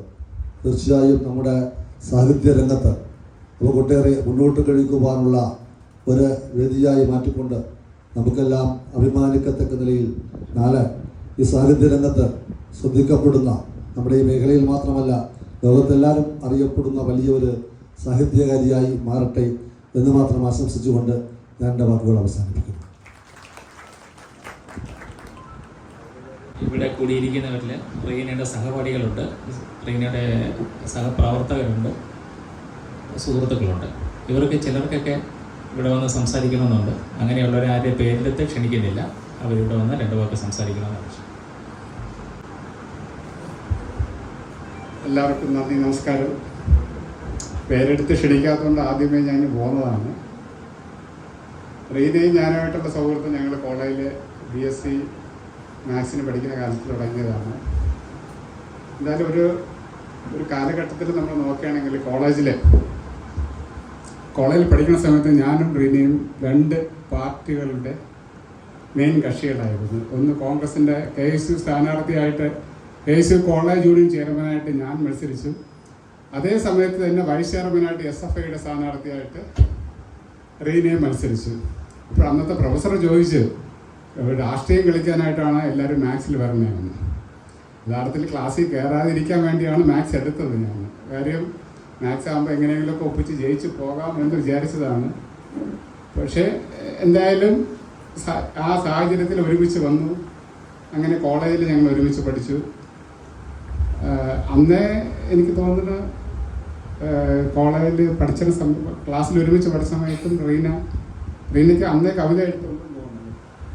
റീനയ്ക്ക് അന്നേ കുറച്ച് കവിത എഴുത്തൊക്കെ ഉണ്ടായിരുന്നു. പക്ഷെ ഞാൻ ക്ലാസ്സിൽ കാണാറില്ല എന്നുള്ളത് സത്യാവസ്ഥയാണ്. അതുകൊണ്ട് പിന്നീടുള്ള കാലങ്ങളിൽ നമ്മൾ സർവീസിലൊക്കെ വന്നതിന് ശേഷമാണ് യഥാർത്ഥത്തിൽ നമ്മളെ ഒരു കോളേജ് ഗ്രൂപ്പ് നമ്മൾ അനിൽ നായർ വാട്സപ്പൊക്കെ വന്ന സമയത്ത് അനിൽ അങ്ങനെ ഒരു ഗ്രൂപ്പൊക്കെ ഉണ്ടാക്കിയതും ആ സമയത്ത് പിന്നെ റീനയുടെ കവിതകളൊക്കെ ഇങ്ങനെ നിരന്തരം ഇടുകയാണ്. പക്ഷെ എനിക്ക് പഠിക്കുന്ന കാലത്ത് നേരെ പഠിച്ചിട്ടില്ലാത്ത ഞാൻ ഈ കവിതകളൊന്നും അധികം വായിക്കാറില്ല.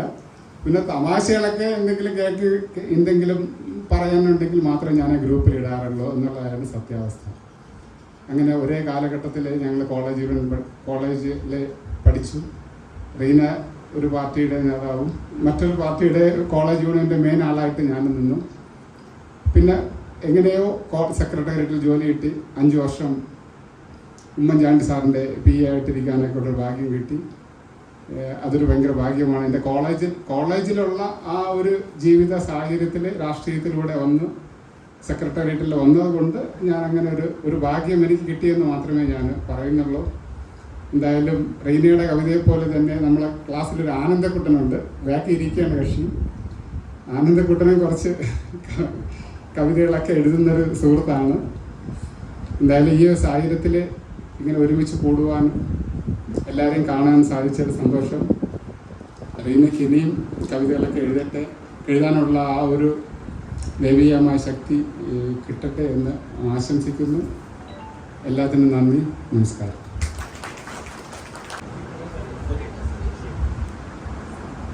എല്ലാവർക്കും വേദിയിലും സാഹസിലുള്ള എല്ലാവർക്കും നമസ്കാരം. സുരേഷ് സാറ് ഇപ്പോൾ ഇവിടെ പറഞ്ഞത് കുറേ അധികം വർഷങ്ങൾക്ക് മുമ്പ് ഒരു BSc മാത്സ് ക്ലാസ്സിൽ ഒരുമിച്ച് പഠിച്ചിരുന്ന സുഹൃത്തുക്കളെ കുറിച്ചാണ്.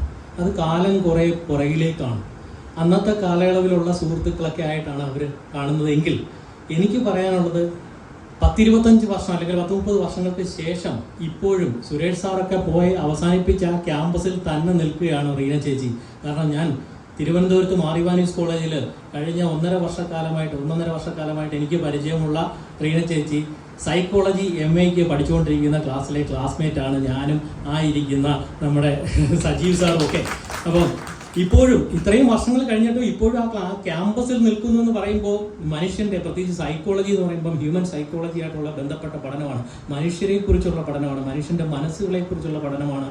ആ ഒരു അർത്ഥത്തിൽ നോക്കിക്കഴിഞ്ഞാലും ഇപ്പോൾ കോളേജ് കഴിയുന്ന അല്ലെങ്കിൽ നമ്മുടെ ഡിഗ്രി ലെവലിലോ അല്ലെങ്കിൽ പ്രീ ഡിഗ്രിയോ കഴിഞ്ഞ് വന്നിട്ട് നേരിട്ട് വന്ന് സൈക്കോളജിക്ക് ജോയിൻ ചെയ്യുന്ന 18-20 വയസ്സുള്ള കുട്ടികൾ മുതൽ ഈ പറഞ്ഞ റിട്ടയർമെന്റ് എല്ലാം കഴിഞ്ഞ് മനുഷ്യരെ കുറിച്ച് പഠിക്കാനും കൂടുതൽ മനുഷ്യരെ മനസ്സിലാക്കാനും ശ്രമിക്കുന്ന ആൾക്കാരോടൊപ്പം അത്രയും ഒരു വൈഡായിട്ടുള്ള വലിയൊരു സ്പെക്ട്രത്തിൽ ഒരു വലിയ ഒരു ബാൻഡ് വിഡ്ത്തിലുള്ള മനുഷ്യരെ മനസ്സിലാക്കാൻ ഇപ്പോഴും കഴിയുന്നു. അത് തന്നെ ഒരു വലിയ കാര്യമാണ്. ചേച്ചിയുടെ ഒരുപാട് കവിതകളോ പുസ്തകങ്ങളോ ഒന്നും എനിക്ക് വായിക്കാൻ അവസരം കിട്ടിയിട്ടില്ല. കാരണം ഞങ്ങളെല്ലാവരും ജോലി ചെയ്തുകൊണ്ട് സജീവ് സാർ അടക്കം എല്ലാവരും ജോലി ചെയ്തുകൊണ്ടിരിക്കുന്നതിനിടയ്ക്ക് വെച്ച് ഈ സൈക്കോളജി പഠനത്തിനായിട്ട് വന്നെത്തി അങ്ങനെ ഒട്ടനവധി ആൾക്കാരെ പരിചയപ്പെട്ടതാണ്. ആ കൂട്ടത്തിലാണ് ചേച്ചിയെയും പരിചയപ്പെട്ടത്. അപ്പോൾ അങ്ങനെ ഞങ്ങളുടെ വാട്സാപ്പ് ഗ്രൂപ്പിലൊക്കെ ഷെയർ ചെയ്യപ്പെട്ട കവിതകളും മറ്റു കാര്യങ്ങളൊക്കെ വായിച്ചിട്ടുള്ള പരിചയമേ ഉള്ളൂ. അപ്പോൾ ഇങ്ങനെ ഇന്നൊരു പുസ്തകത്തിൻ്റെ പ്രകാശനത്തെക്കുറിച്ച് പറയുകയാണ്. അങ്ങനെ ഞങ്ങൾ ഈ സൈക്കോളജിക്ക് പഠിക്കുന്ന 1-2 പേരും ഞങ്ങൾ ആ കൂട്ടത്തിൽ വരാൻ കഴിഞ്ഞു. അത് വലിയ ഭാഗ്യമായിട്ടും കരുതുന്നു. ഈ പറയുന്ന ഇങ്ങനത്തെ ഒരു വലിയ സദസ്സിൽ പങ്കെടുക്കാൻ കഴിഞ്ഞതിലും വലിയ സന്തോഷം. ചേച്ചിക്ക് ഇനി അങ്ങോട്ട് ഇനിയും ഒരുപാട് കാര്യങ്ങൾ, അതായത് നമ്മളിങ്ങനെ പഠിച്ചുകൊണ്ടേ ഇരിക്കുമ്പോൾ നമ്മുടെ കോഗ്നിഷൻ എന്ന് പറയുന്നത്, നമ്മുടെ മനുഷ്യൻ്റെ തലച്ചോറ് എന്ന് പറയുന്നത് ശരീരം പോലെ തന്നെയാണ്. ശരീരം എപ്പോഴും നമ്മൾ എക്സസൈസ് ചെയ്ത് അല്ലെങ്കിൽ എന്തെങ്കിലും വ്യായാമങ്ങൾ ചെയ്ത് നമ്മളതിനെ യൗവനായുക്തമാക്കി അല്ലെങ്കിൽ ആരോഗ്യപരമായിട്ട് നിലനിർത്താൻ ശ്രമിക്കുന്നത് പോലെ തന്നെ നമ്മുടെ മനസ്സിനെയും അതുപോലെ തന്നെ എക്സസൈസ് ചെയ്ത് നമ്മൾ നിലനിർത്തിയാൽ മാത്രമേ നമ്മുടെ കോഗ്നിഷനും മറ്റു കാര്യങ്ങളൊക്കെ നിലനിൽക്കുകയുള്ളൂ. അതുകൊണ്ട് തന്നെ അതിന് വേണ്ടിയിട്ടുള്ള ഏറ്റവും നല്ലൊരു മാർഗം എപ്പോഴും നമ്മൾ പഠിച്ചുകൊണ്ടേ ഇരിക്കുക എന്നുള്ളത് തന്നെയാണ്. അതുതന്നെയാണ് റീന ചേച്ചിയും ചെയ്തുകൊണ്ടിരിക്കുന്നത്. നിങ്ങൾക്കും അതൊരു നല്ല കാര്യം തന്നെയാണ്. എന്തെങ്കിലുമൊക്കെ ഒരു കാര്യം പുതിയതായിട്ട് ഒരു ദിവസം പഠിക്കാനായിട്ട് കഴിഞ്ഞു കഴിഞ്ഞാൽ നമ്മുടെ തലച്ചോറ് അത്രയും കൂടുതൽ പ്രവർത്തിക്കും. അത് നമ്മളെ യുവാക്കളാക്കി നിലനിർത്താൻ, അല്ലെങ്കിൽ നമ്മുടെ ആ ഒരു മൈൻഡ്, ആ നമ്മുടെ മാനസികമായ ഏജ് എത്രയാണോ അത് തന്നെയാണ് നമ്മുടെ ശാരീരികമായ ഏജും. നമുക്ക് മനസ്സുകൊണ്ട് എത്രമാത്രം ചെറുപ്പമാകാൻ കഴിയുന്നു അത്രമാത്രം നിങ്ങൾ ശാരീരികമായും ചെറുപ്പമാകും. അതൊക്കെ റീന ചേച്ചിയിൽ നിന്ന് നിങ്ങൾക്ക് മനസ്സിലാക്കാം, നമുക്ക് എല്ലാവർക്കും മനസ്സിലാക്കാനും പഠിക്കാനും കഴിയുന്നതാണ്. ദീർഘിപ്പിക്കുന്നില്ല. ഇനിയും അങ്ങോട്ട് ഒരുപാട് കാര്യങ്ങൾ പഠിക്കാനും ധാരാളം പുസ്തകങ്ങളും ഒക്കെ എഴുതാനും മനുഷ്യരുടെ കഥകൾ കടലാസുകളിലേക്ക് പകർത്താനും അത് നമുക്കൊക്കെ വായിച്ച് അതുപോലെ തന്നെ ആനന്ദിക്കാനും കഴിയട്ടെ. ഇനിയും ഒരുപാട് നല്ല കാര്യങ്ങൾ പ്രവർത്തിക്കാൻ കഴിയട്ടെ എന്ന് മാത്രം ആശംസിച്ചുകൊണ്ട് നിർത്തുന്നു. നന്ദി, നമസ്കാരം. വേദിയിലും സദസ്സിലും ഉപവിഷ്ടരായിട്ടുള്ള എല്ലാവർക്കും നന്ദി, നമസ്കാരം. റീന മാഡത്തിനെ പരിചയപ്പെടുന്നത് എൻ്റെ സഹപാഠിയായ അഡ്വക്കേറ്റ് ഷാനവാസ് മുന്നോടൊപ്പം മാർഗാനീസ് കോളേജിലാണ്. അതിലുപരി എൻ്റെ വീടിനടുത്ത് എൻ്റെ BA ക്ലാസ്മേറ്റായ മിസ്റ്റർ അനിൽ ഇവിടെ ഉണ്ട്, കൊട്ടിയം അനിൽ. അവരൊരു ഡിപ്പാർട്ട്മെൻറ്റിൽ പ്രവർത്തിക്കുന്നതാണ്. പിന്നെ എൻ്റെ വീടിനടുത്ത് തന്നെ ഒരു അജി ഉണ്ടായിരുന്നു, എൻ്റെ ക്ലാസ്മേറ്റ് ആയിരുന്നു, ഇപ്പോൾ റിട്ടയർ ചെയ്തിട്ടുണ്ട്. അപ്പോൾ ആ കുട്ടി വഴിയും ഞാൻ റീന മാഡത്തെ കേട്ടിട്ടുണ്ട്. പക്ഷെ അടുത്ത് മനസ്സിലാക്കാനുള്ള അവസരം കിട്ടിയത് സൈക്കോളജി ക്ലാസ്സിലാണ്. ഒത്തിരി പരിമിതികൾക്കുള്ളിൽ നിന്നുകൊണ്ട് എപ്പോഴും ഇങ്ങനെ ചലനാത്മകതയായി വേറിട്ട് വഴിയിൽ കൂടി സഞ്ചരിക്കുന്ന ഒരാളായിട്ടാണ് എനിക്ക് തോന്നുന്നത്. അത് ഒരു ഡൈവേഴ്സ് പേഴ്സണാലിറ്റിയാണ്, ബഹുമുഖ വ്യക്തിത്വമാണ്. ഒരു മേഖലയിൽ മാത്രം ഒതുങ്ങി നിൽക്കാതെ സർഗാത്മകമായി ചിന്തിക്കാനും വേറിട്ട വഴിയിൽ കൂടെ സഞ്ചരിക്കാനും എല്ലാവർക്കും പ്രചോദനപ്രദമാകുന്ന തരത്തിൽ ഈ പ്രായപരിധിയിലും പരിമിതികൾക്കുള്ളിൽ, ചെവിയുടെ ബുദ്ധിമുട്ട് ചിലപ്പോഴൊക്കെ എൻ്റെ അടുത്ത് പങ്കുവയ്ക്കാറുണ്ട്, അതുപോലെ കാഴ്ചയുടെ പരിമിതി പറയാറുണ്ട്. അപ്പോഴൊക്കെ ഞാൻ എപ്പോഴും ഇങ്ങനെ ആലോചിക്കാറുണ്ട്, ഈ വെല്ലുവിളികളെയൊക്കെ അതിജീവിച്ച് നിരന്തരം അതിനകത്ത് പ്രയാണം നടത്തുന്നത് ഒരു പ്രത്യേക കഴിവ് തന്നെയാണ്. അതിന് ഞാൻ വളരെയധികം ശ്ലാഘിക്കുകയാണ്. തുടർന്നും ഇന്ന് ഇവിടെ പ്രസിദ്ധീകൃതമായ പുസ്തകങ്ങൾ ധാരാളം വായനക്കാരുടെ ഇടയിലേക്ക് എത്തട്ടെ എന്ന് ആത്മാർത്ഥമായി പ്രാർത്ഥിക്കുന്നു. തുടർന്നും നല്ല പുസ്തകങ്ങൾ രചിക്കാനുള്ള അവസരങ്ങൾ പിന്നെ മാഡത്തിന് ഉണ്ടാകട്ടെ. അതിന് സപ്പോർട്ടായി നിൽക്കുന്ന ഹസ്ബൻഡിനും മകനുമൊക്കെ ഒത്തിരി സന്തോഷം ഞാൻ അറിയിക്കുകയാണ്. ഈ ചടങ്ങിൽ പങ്കെടുക്കാൻ കഴിഞ്ഞത് ഒരു വലിയ കാര്യമായിട്ട് എനിക്ക് തോന്നുന്നുണ്ട്. ഞാൻ ഒരു അധ്യാപകനാണ്, 4ാമത്തെ മാസ്റ്റർ ഡിഗ്രിക്കാണ് ഇപ്പോൾ റീന മാഡത്തോടൊപ്പം പഠിച്ചുകൊണ്ടിരിക്കുന്നത്. ഓക്കെ, എല്ലാവർക്കും നന്ദി, നമസ്കാരം.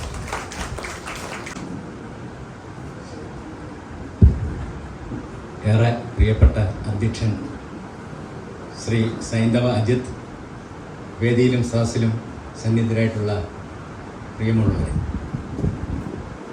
റീനയുമായിട്ട് ഞാൻ പരിചയപ്പെടുന്നത് സനു വഴിയാണ്.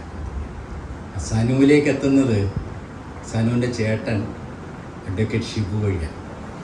ഞാൻ പ്രീ ഡിഗ്രി കാലത്ത് SM കോളേജ് ചെല്ലുമ്പോൾ അദ്ദേഹം കോളേജ് യൂണിയൻ ചെയർമാനും SFയുടെ നേതാവും. അദ്ദേഹത്തിന് സിന്ധാത് വിളിച്ചാണ് ഞാൻ എൻ്റെ തുടക്കം.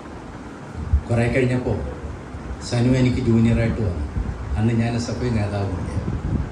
അത് കഴിഞ്ഞ് സനുവിന് സുഹൃത്താണോ അതോ അതിലുപരി എൻ്റെ സഹോദരൻ തന്നെയായിരുന്നു. കാരണം ഒരുപാട് കാര്യങ്ങൾ എൻ്റെ ജീവിതത്തിലും അദ്ദേഹത്തിൻ്റെ ജീവിതത്തിലും ഞങ്ങൾ പരസ്പരം തന്നെ ഉണ്ടായിരുന്നു. അപ്പം പരിചയപ്പെടുന്ന കാലത്തും എഴുതുന്ന ഒരു ശീലം റീനയ്ക്കുണ്ടായിരുന്നു. അത് പക്ഷേ കുറേ കഴിഞ്ഞപ്പോൾ, ഈ ഒരു 2-3 വർഷങ്ങൾക്ക് മുമ്പ് വാട്സാപ്പുകളിൽ വരുന്ന കവിത അതൊരു മരണത്തിലേക്കുള്ള അല്ലെങ്കിൽ ഒരു ദുഃഖഭാവത്തിലേക്കുള്ളതാണ്. അന്ന് റീനയെ വിളിച്ചിട്ട് ഞാൻ പറഞ്ഞു, ഇതെന്നെ വല്ലാതെ ഭീതിപ്പെടുത്തുന്നു, എന്തായത്? അപ്പം റീന എൻ്റെ അടുത്ത് പറഞ്ഞു, ഈ കവിതയും ഞാനും വ്യത്യസ്തമാണെന്നുള്ളൊരു കാഴ്ചപ്പാടിലേക്ക് കാണുക, കവിത അതോടുകൂടി തീരും. അപ്പോൾ ഒരുപക്ഷെ ശരിയായിരിക്കാം. ഈ ഗ്രന്ഥകർത്താവ് തൻ്റെ സൃഷ്ടികർമ്മം നിർവഹിച്ചു കഴിഞ്ഞാൽ അതോടുകൂടി തീരുക. പിന്നെ ആസ്വാദകൻ്റെ, വായനക്കാരൻ്റെ അയാളുടെ ഒരു പ്രിവിലേജാണ് അതിനെ വിലയിരുത്തുക. അപ്പോൾ എൻ്റെ വിലയിരുത്തേണ്ട ഒരു തെറ്റായ സമീപനമാവാം. എന്തായാലും എൻ്റെ സഹോദരിക്ക് എല്ലാവിധ നന്മകളും ഉണ്ടാവട്ടെ എന്ന് ആശംസിക്കുന്നു. അതേ കണക്ക് തന്നെ ഇനിയും നല്ല പുസ്തകങ്ങൾ നമ്മളുടെ പുസ്തക ലോകത്തേക്ക് ഉള്ള അടയാളപ്പെടുത്തലുകളായി മാറട്ടെ എന്ന് അതിയായി ആഗ്രഹിച്ചുകൊണ്ട് ആശംസിച്ചുകൊണ്ട് നിർത്തട്ടെ. നന്ദി, നമസ്കാരം. പ്രിയപ്പെട്ട റീനയ്ക്കും ബാക്കി വേദിയിലും സദസ്സുള്ള എല്ലാവർക്കും നമസ്കാരം. BSc മാത്സ് ക്ലാസ്സിൽ ഇരിക്കുമ്പം ഭഗവതി ടീച്ചറുടെയും ശ്യാമളാമ്മ ടീച്ചറുടെയും ക്ലാസ്സിലേക്ക് ഇരുന്നിട്ട് ആൽജിബ്രയും കോംപ്ലക്സും മാത്രമാണ് റീനയുടെ മനസ്സിലുള്ളതെന്നായിരുന്നു എൻ്റെ ധാരണ. അന്ന് അദ്ദേഹം ഡിഗ്രിക്ക് പഠിക്കുമ്പോൾ വലിയൊരു പഠിപ്പിച്ചായിരുന്നു. അപ്പോൾ നമ്മളൊക്കെ ഇങ്ങനെ അത്യാവശ്യം ക്ലാസ്സിലൊക്കെ കയറുന്ന കൂട്ടത്തിലായിരുന്നു. അപ്പോഴേ ഈ മാത്സിന് അപ്പുറമുള്ള ഒരു സാഹിത്യം ഉണ്ടായിരുന്നെന്ന് അറിഞ്ഞതേ ഇല്ല. കുറേ വർഷങ്ങൾക്ക് ശേഷമാണ് റീനയിൽ ഇങ്ങനെ ഒരു സാഹിത്യ അഭിരുചി ഉള്ളതായിട്ടും കവിതകൾ എഴുതാനായിട്ടൊക്കെ മനസ്സിലാക്കിയത്. അപ്പം വീണ്ടും വീണ്ടും റീനയ്ക്ക് ഒരുപാട് എഴുതാൻ സാധിക്കട്ടെ എന്നും വിവിധ രീതികളിൽ കവിതയും നോവലും സിനിമ തിരക്കഥയിലും ഒക്കെ നല്ല ശോഭിക്കട്ടെ എന്ന് ഞാൻ ആശംസിക്കുന്നു. തിരക്കഥയിൽ കൂടുതൽ ശോഭിച്ചാൽ വളരെ പെട്ടെന്ന് പറയാൻ പറ്റും. നമ്മുടെ കൂടെ പഠിച്ച അദ്ദേഹത്തിൻ്റെ കഥയാണ് ഇപ്പോൾ പുതിയ സിനിമ എന്നൊക്കെ പറയാം. അതിനൊരു ഭാഗ്യം ഉണ്ടാവട്ടെ എന്ന് കൂടെ ഞാൻ പ്രാർത്ഥിക്കുകയാണ്. അപ്പോൾ റീനയ്ക്ക് നോബൽ പ്രൈസ് ഉൾപ്പെടെയുള്ള എല്ലാ സമ്മാനങ്ങളും തേടി വരട്ടെ എന്ന് ആശംസിച്ചുകൊണ്ട് ഞാൻ നിർത്തുന്നു. എല്ലാവർക്കും നമസ്കാരം. ഞാൻ അനിൽ, സംസ്ഥാന ഓഡിറ്റ് വകുപ്പിൽ റീനയുടെ സഹപ്രവർത്തകനായിരുന്നു. ഇതിവിടെ റീനയുടെ എൻ്റെ അറിവിൽ 3ാമത്തെ പുസ്തക പ്രകാശന ചടങ്ങാണ് നടക്കുന്നത്. 2 കൊല്ലത്ത് വെച്ച് നടക്കുകയുണ്ടായി. അതിൽ 2ാമത്തേതിൽ ഞാൻ പങ്കെടുത്തിരുന്നു. കവിത എഴുതുക, കഥ എഴുതുക, അത് പുസ്തകമായി പ്രസിദ്ധീകരിക്കുക, ഇതൊക്കെ വലിയൊരു ഇന്നത്തെ കാലത്ത് വലിയൊരു സാഹസികമായ പ്രവൃത്തിയായിട്ടാണ് ഞാൻ കാണുന്നത്. കാരണം പുസ്തകം വാങ്ങാനും അത് വായിക്കാനും താല്പര്യമുള്ള യുവതലമുറ കുറഞ്ഞു കൊണ്ടിരിക്കുന്നു എന്നുള്ളതാണ് ഒരു വലിയ യാഥാർത്ഥ്യം. അത് ഒരുപക്ഷെ കവിതകളും കഥകളും നോവലുകളും ഒക്കെ അതിൻ്റെ ദുർഗ്രാഹ്യത കൊണ്ട് വായിച്ചാൽ മനസ്സിലാക്കാനുള്ള ബുദ്ധിമുട്ട് കൊണ്ട് ഇന്നത്തെ തിരക്ക് പിടിച്ച തലമുറ അത്തരം വായനകളിൽ നിന്ന്, ഗൗരവപൂർണമായ വായനകളിൽ നിന്ന് പിന്നോട്ട് പോയിക്കൊണ്ടിരിക്കുന്നു എന്നതൊരു വലിയ യാഥാർത്ഥ്യമാണ്. അതേസമയം തന്നെ മറ്റൊരു വഴിയിൽ യുവതലമുറ തങ്ങളുടെ വായന തുടരുകയും ചെയ്യുന്നുണ്ട്. അതിന് ഏറ്റവും വലിയ ഉദാഹരണമാണ് ഈ അടുത്തിടെ വലിയ പ്രചാരം ലഭിച്ച ഒരു novel, Ram care of Anandi എന്ന് പറയുന്ന അഖിൽ പി ധർമ്മജൻ എന്ന് പറയുന്ന വലിയ എഴുത്തിൻ്റെ പാരമ്പര്യമൊന്നും അവകാശപ്പെടാനില്ലാതിരുന്ന ഒരു ചെറുപ്പക്കാരൻ. അദ്ദേഹത്തിൻ്റെ 3ാമത്തെ നോവലാണിതെന്നാണ് എനിക്ക് തോന്നുന്നത്. ഇത് ലക്ഷക്കണക്കിന് കോപ്പികളാണ് കേരളത്തിൽ ഇപ്പോൾ മലയാളത്തിൽ എഴുതപ്പെട്ട ആ നോവൽ വിറ്റുകൊണ്ടിരിക്കുന്നത്. അതിൻ്റെ കാരണം അത് വായിച്ചാൽ യുവതലമുറയ്ക്ക് എളുപ്പത്തിൽ മനസ്സിലാകുന്നു എന്നുള്ളതാണ്. അപ്പോൾ അത്തരത്തിലുള്ള വായനക്കാരെ ആകർഷിക്കാൻ കഴിയുന്ന, എല്ലാവർക്കും വായിക്കാൻ കഴിയുന്ന സാഹിത്യ സൃഷ്ടികൾ ജന്മമെടുത്താൽ അത് വായനയിലേക്ക് കൂടുതൽ ആളുകളെ, നമ്മുടെ യുവതലമുറയെ ആകർഷിക്കുമെന്നുള്ള കാര്യത്തിൽ സംശയമില്ല എന്നുള്ളതിന് ഒരു ഉദാഹരണമാണത്. നമ്മുടെ സാഹിത്യ ലോകത്തെ വലിയ ബുദ്ധിജീവികൾ അത്തരം വായനകളെ എത്രത്തോളം, അതായത് ഞാൻ പറഞ്ഞ അഖിൽ പി ധർമ്മജൻ്റെയൊക്കെ പോലെയുള്ള നോവലുകളെ എത്രത്തോളം അംഗീകരിക്കുന്നുണ്ട് എന്നുള്ളത് മറ്റൊരു കാര്യം. എങ്കിലും വായനയിലേക്ക് അടുപ്പിക്കാൻ അത്തരം സൃഷ്ടികൾ സഹായിക്കുന്നു എന്നുള്ളത് ഒരു വലിയ കാര്യമാണ്. ഞാൻ റീനയുടെ കവിതകളിൽ കണ്ട, എന്നെ ആകർഷിച്ച, റീനയുടെ ഏതാനും കവിതകൾ മാത്രമാണ് ഞാൻ വായിച്ചിട്ടുള്ളത്. കഥകളോ മറ്റ് അത്തരം കഥകളൊക്കെ ഗ്രൂപ്പുകളിലെ കണ്ടിട്ടുണ്ടെങ്കിലും കഥകൾ വായിച്ചിട്ടില്ല, കവിതകളാണ് വായിച്ചിട്ടുള്ളത്. അത് ഇവിടെ സംസാരിക്കേണ്ടി വരുമെന്നുള്ളൊരു ധാരണയോടുകൂടി അല്ല വന്നത് എന്നുള്ളത് കൊണ്ട് നമ്മുടെ സുഹൃത്തുക്കളായ കിരണും ജയേഷും സജീവൊക്കെ അവിടെ ഇരുന്നുകൊണ്ട് സംസാരിക്കുന്നത് പറഞ്ഞതുകൊണ്ടാണ് ഞാൻ എഴുന്നേറ്റ് വന്നത്. സംസാരിക്കേണ്ടി വരും എന്ന് ഒരു ധാരണയോടെ വന്നിരുന്നെങ്കിൽ കുറച്ചുകൂടി റീനയുടെ കവിതകളെക്കുറിച്ച് ഒന്നുകൂടി ആഴത്തിൽ മനസ്സിലാക്കിയതിന് ശേഷം വരാമായിരുന്നു. എങ്കിലും റീനയുടെ കവിതകളിലേക്ക് എന്നെ ആകർഷിച്ചൊരു പ്രധാന ഘടകം, അത് വായിച്ചാൽ ആസ്വദിക്കാൻ കഴിയുന്നു എന്നുള്ളതാണ്. വായനയുടെ ഒരു സംതൃപ്തി ലഭിക്കുന്നത് നമുക്കത് ആസ്വദിക്കാൻ കഴിയുമ്പോഴാണല്ലോ. അപ്പോൾ റീനയുടെ കവിതകൾ ആസ്വദിക്കാൻ കഴിയുന്നു എന്നുള്ളത് തന്നെ, വായനാസുഖം നൽകുന്നു എന്നുള്ളത് തന്നെ ഒരു വലിയ കാര്യമായിട്ട് ഞാൻ കണക്കാക്കുന്നു. ചില കവിതകളിലൂടെയൊക്കെ പോയപ്പോൾ എനിക്ക് കാണാൻ കഴിയുന്ന പലതരം ജീവിതാവസ്ഥകൾ, സ്നേഹം, ഇഷ്ടം, ഒറ്റപ്പെടൽ, പ്രണയം, മരണം, ഇങ്ങനെ ഒരുപാട് ജീവിതാവസ്ഥകളുണ്ട്. ഇതിൽ ഞാൻ പറഞ്ഞ ജീവിതാവസ്ഥകളിലൂടെയൊക്കെ ഒരു പൂമ്പാറ്റയെ പോലെ പാറി പറന്ന് നടന്നിട്ട് അതിൽ നിന്ന് തേൻ ഊറ്റിയെടുത്ത് അത് മനോഹരമായ കവിതകളായി, കഥകളായി നമുക്ക് തന്നുകൊണ്ടിരിക്കുന്ന ഒരു കവയത്രിയാണ് ശ്രീമതി റീന എന്നതാണ്. പ്രധാനമായും റീനയുടെ കവിതകളിൽ ഞാൻ കണ്ട 2 ജീവിതാവസ്ഥകൾ, ഒന്ന് സ്നേഹവും, 2 മരണവുമാണ്. സ്നേഹം എന്ന് പറയുമ്പോൾ അത് പ്രണയമാകാം, ഇഷ്ടമാകാം, അങ്ങനെ എന്തുമാകാം. മരണം നേരത്തെ ഇവിടെ ഒരു സുഹൃത്ത് സംസാരിച്ച കവിതകളിൽ എന്നതുപോലെ, സംസാരിച്ച സുഹൃത്ത് പറഞ്ഞതുപോലെ റീനയുടെ കവിതകളിൽ മരണം ഒരു നിരന്തരമായ സാന്നിധ്യമാണ്. ഈ നമുക്കൊക്കെ അറിയുന്ന ഒരു കവിയാണ് എ അയ്യപ്പൻ.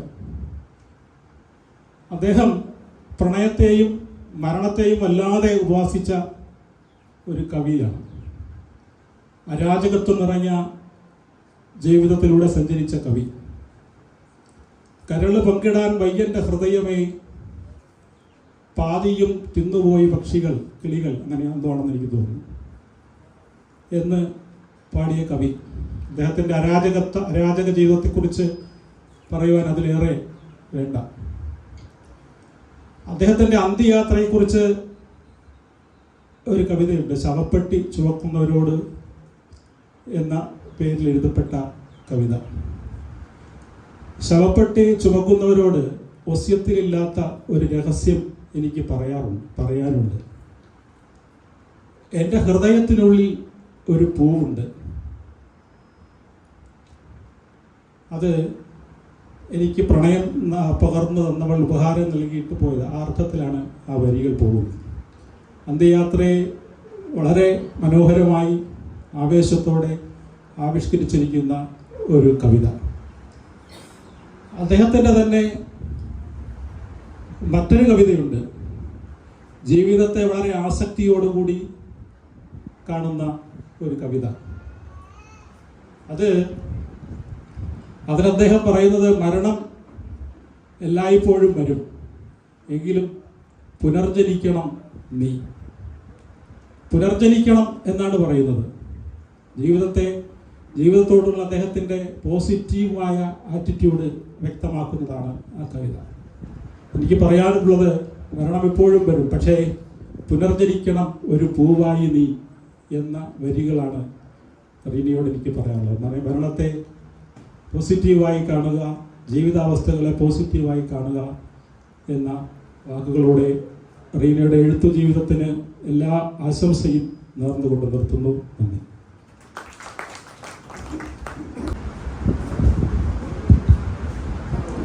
വേദിയിലും സദസ്സിലും ഇരിക്കുന്ന ആദരണീയരായ വ്യക്തിത്വങ്ങൾ, ഞാൻ റീനയുടെ സഹപ്രവർത്തകനാണ്. ഞാൻ ആദ്യമായിട്ട് റീനയുടെ ഈ കവിതകൾ കാണുന്നത് ഞങ്ങളുടെ ഓഡിറ്റ് ഡിപ്പാർട്ട്മെൻറ്റിൻ്റെ ഈ സാഹിത്യപരമായി ഉയർന്നു നിൽക്കുന്ന ആളുകൾ ഉണ്ടാക്കിയ ഒരു ഗ്രൂപ്പുണ്ട്, കഫേ ഓഡിറ്റ് എന്നാണ്. അപ്പോൾ ആ കഫേ ഓഡിറ്റിൽ ഒരു ചായ കുടിക്കുമ്പോൾ അല്ലെങ്കിൽ ഒരു കാപ്പി കുടിക്കുമ്പോൾ കിട്ടുന്ന ഊർജം പ്രദാനം ചെയ്യുന്ന തരത്തിൽ, അല്ലെങ്കിൽ അതിനേക്കാൾ ഒക്കെ അപ്പുറത്ത് ഒരു പ്രചോദനാത്മകമായ എഴുത്തുകൾ എല്ലാവരും എഴുതാറുണ്ട്. അതിൽ റീനയുടെ കവിതകൾ ഇടയ്ക്ക് വായിക്കാറുണ്ടായിരുന്നു. പിന്നെ നമ്മുടെ ഔദ്യോഗിക ജീവിതവുമായി ബന്ധപ്പെട്ടുള്ള ഓഡിറ്റാണ് നമ്മളുടെ മുഖ്യ ഇടപെടലുകൾ നടക്കുന്ന സ്ഥലം. അപ്പം അങ്ങനെ പോകുന്നതിനിടയിലാണ് ഒരിക്കൽ റീനയുടെ പുസ്തകം പ്രകാശിതമാകാൻ പോകുന്നു. എന്ന് പറഞ്ഞു. അപ്പോൾ റീന എഴുതും എന്നൊക്കെ അറിയാമെങ്കിലും റീനയുടെ ഭാഷയും നാട്ടുഭാഷ അല്ലെങ്കിൽ നമ്മൾക്ക് വളരെ പരിചിതമായ അനുഭവ പരിസരങ്ങൾ ഇതൊക്കെ നമ്മളെ പരിചയപ്പെടുത്തി തരുന്ന തരത്തിലുള്ള എഴുത്തുകളും കവിതകളും അതുപോലെ കഥകളും. അപ്പോൾ നമ്മൾ വായിച്ചു കഴിയുമ്പോൾ ആ കഥാപാത്രം അല്ലെങ്കിൽ ആ കഥയിൽ പറഞ്ഞിരിക്കുന്ന പരിസരങ്ങൾ ഒക്കെ നമ്മൾ പരിചയിച്ചിട്ടുള്ള അല്ലെങ്കിൽ നമ്മൾ ഇതിനു മുമ്പ് അനുഭവിച്ചിട്ടുള്ള പോലെയുള്ള ഒരു ഡേഷാവു അനുഭവം ഇതിലൂടെ നമ്മൾ എപ്പോഴൊക്കെയോ ഏതൊക്കെയോ നിമിഷങ്ങളിൽ ഇതേ മാനസികാവസ്ഥയിൽ കടന്നു പോയതുപോലെയുള്ള അത്തരമൊരു ഫീലിംഗ് തരുന്ന തരത്തിലുള്ള കവിതകളും കഥകളുമൊക്കെയാണ് റീന എഴുതിക്കൊണ്ടിരിക്കുന്നത്. അപ്പോൾ വളരെ പെട്ടെന്ന് തന്നെ ഇത്തരത്തിലുള്ള 3 പുസ്തകങ്ങൾ 4 പുസ്തകങ്ങൾ ഒക്കെ എഴുതാൻ കഴിയുന്നത് ദൈവത്തിൻ്റെ അല്ലെങ്കിൽ ഈ പ്രപഞ്ചശക്തിയുടെ അഭൗമമായ അനർഗളമായ അല്ലെങ്കിൽ അനിർവചനീയമായ ആത്മീയ അനുഭൂതി അനുഭവിക്കുന്ന ആത്മീയ വ്യക്തിത്വങ്ങൾക്ക് മാത്രമാണ് അത്തരത്തിൽ നമ്മളുടെ ചിന്തകളെയും നമ്മളുടെ അനുഭവങ്ങളെയും കാണുന്ന കാഴ്ചകളെയും കേൾക്കുന്ന ശബ്ദങ്ങളെയും അനുഭവിക്കുന്ന നമ്മളുടെ അവസ്ഥകളെയും ഒക്കെ അക്ഷരരൂപത്തിലാക്കാൻ കഴിയുക. അക്ഷരം എന്ന് പറയുന്നത് തന്നെ ക്ഷരം ഇല്ലാത്തതാണ്, നാശമില്ലാത്തതാണ്. അപ്പോൾ അത്തരത്തിലുള്ള ഞങ്ങളുടെ സഹപ്രവർത്തകരുടെ ഇത്തരത്തിലുള്ള സാഹിത്യപരമായ ഉയരങ്ങളിലേക്കുള്ള യാത്ര ഞങ്ങൾ വളരെ ഒരു കുട്ടിയുടെ അല്ലെങ്കിൽ വളരെ ഒരു പൂമ്പാറ്റയുടെ കൗതുകത്തോടെ ആണ് ഞങ്ങൾ നോക്കിക്കാണാറുള്ളത്. ഞങ്ങളും ഞങ്ങളുടെ ഡിപ്പാർട്ട്മെൻറ്റും അതിലുപരി ഞങ്ങളിലെ വളരെ നല്ല മനുഷ്യരുടെ ആയിട്ടുള്ള കുറേ ആളുകളുടെ ചിന്തകളും മാനസികമായ പിന്തുണയും എപ്പോഴും റീനയ്ക്കും കുടുംബത്തിനും റീനയുടെ എഴുത്തിനും എപ്പോഴും ഉണ്ടായിരിക്കും എന്ന് റീനയ്ക്ക് തന്നെ അതറിയാം. ഞങ്ങൾ എപ്പോഴും അത്തരത്തിൽ റീനയുടെ എഴുത്തുകളെ ഏറ്റവും പോസിറ്റീവായി കാണുകയും അത്തരത്തിലുള്ള റീന ഈ പറഞ്ഞ പോലെയുള്ള വിവിധ തരത്തിലുള്ള കലകൾ ഒരു സമ്മിശ്ര കലകൾ കലർന്ന തരത്തിലുള്ള ഒരു വ്യക്തിത്വമാണ്. കഴിഞ്ഞ ദിവസം എന്നെ വിളിച്ച് പറഞ്ഞപ്പോഴത്തേക്ക് പറഞ്ഞു, സാറേ ഞാൻ നൃത്തം പഠിച്ചു, അത് വേദിയിൽ അവതരിപ്പിച്ചു, ഞാൻ സൈക്കോളജി റിസർച്ച് ചെയ്യുന്നു, ഞാൻ ഓഡിറ്റ് ചെയ്യുന്നു, അങ്ങനെ വളരെ അതിനേക്കാൾ ഏറ്റവും നല്ല ഒരു ഹോം മേക്കറായി വർക്ക് ചെയ്യുന്നു. അപ്പോൾ ഒരു സ്ത്രീ എന്നുള്ള നിലയിൽ ഈ പറഞ്ഞ പോലെയുള്ള എല്ലാ തരത്തിലുമുള്ള ഒരു പൂർണ്ണത കൈവരിക്കുന്ന തരത്തിലേക്കുള്ള പ്രവർത്തനങ്ങളാണ് ഒരു ഉദ്യോഗസ്ഥ എന്ന നിലയിലും ഒരു കവയത്രി എന്ന നിലയിലും ഒരു കുടുംബിനി എന്നുള്ള നിലയിലും റീന നമ്മൾക്ക് പകർന്നു നൽകുന്നത്. ഇത് ഞങ്ങൾ പ്രത്യേകിച്ച് ഞങ്ങളുടെ ഓഡിറ്റ് ഡിപ്പാർട്ട്മെൻറ്റിൻ്റെ ഏറ്റവും അഭിമാനകരമായ ഒരു മുഹൂർത്തമായി കാണുന്നു. ഞങ്ങളുടെ എല്ലാവിധമായ പ്രാർത്ഥനകളും നന്മകളും റീനയ്ക്കും കുടുംബത്തിനും എന്നും ഉണ്ടായിരിക്കുമെന്ന് പ്രാർത്ഥിക്കുന്നു. ഈ ചടങ്ങിന് പൂർണ്ണമാവുകയാണ്. പുസ്തകം താഴെ ലഭ്യമാണ്, ആവശ്യമുള്ളവർക്ക് വാങ്ങാം. പരിപാടി അവസാനിക്കുന്നതിന് മുമ്പ് കൃതജ്ഞത പറയാൻ വേണ്ടി ചുമതല ഏൽപ്പിച്ചിരിക്കുന്നത് ശ്രീ സനു അവറുകളെയാണ്. അദ്ദേഹത്തിന് ക്ഷണിക്കുന്നു.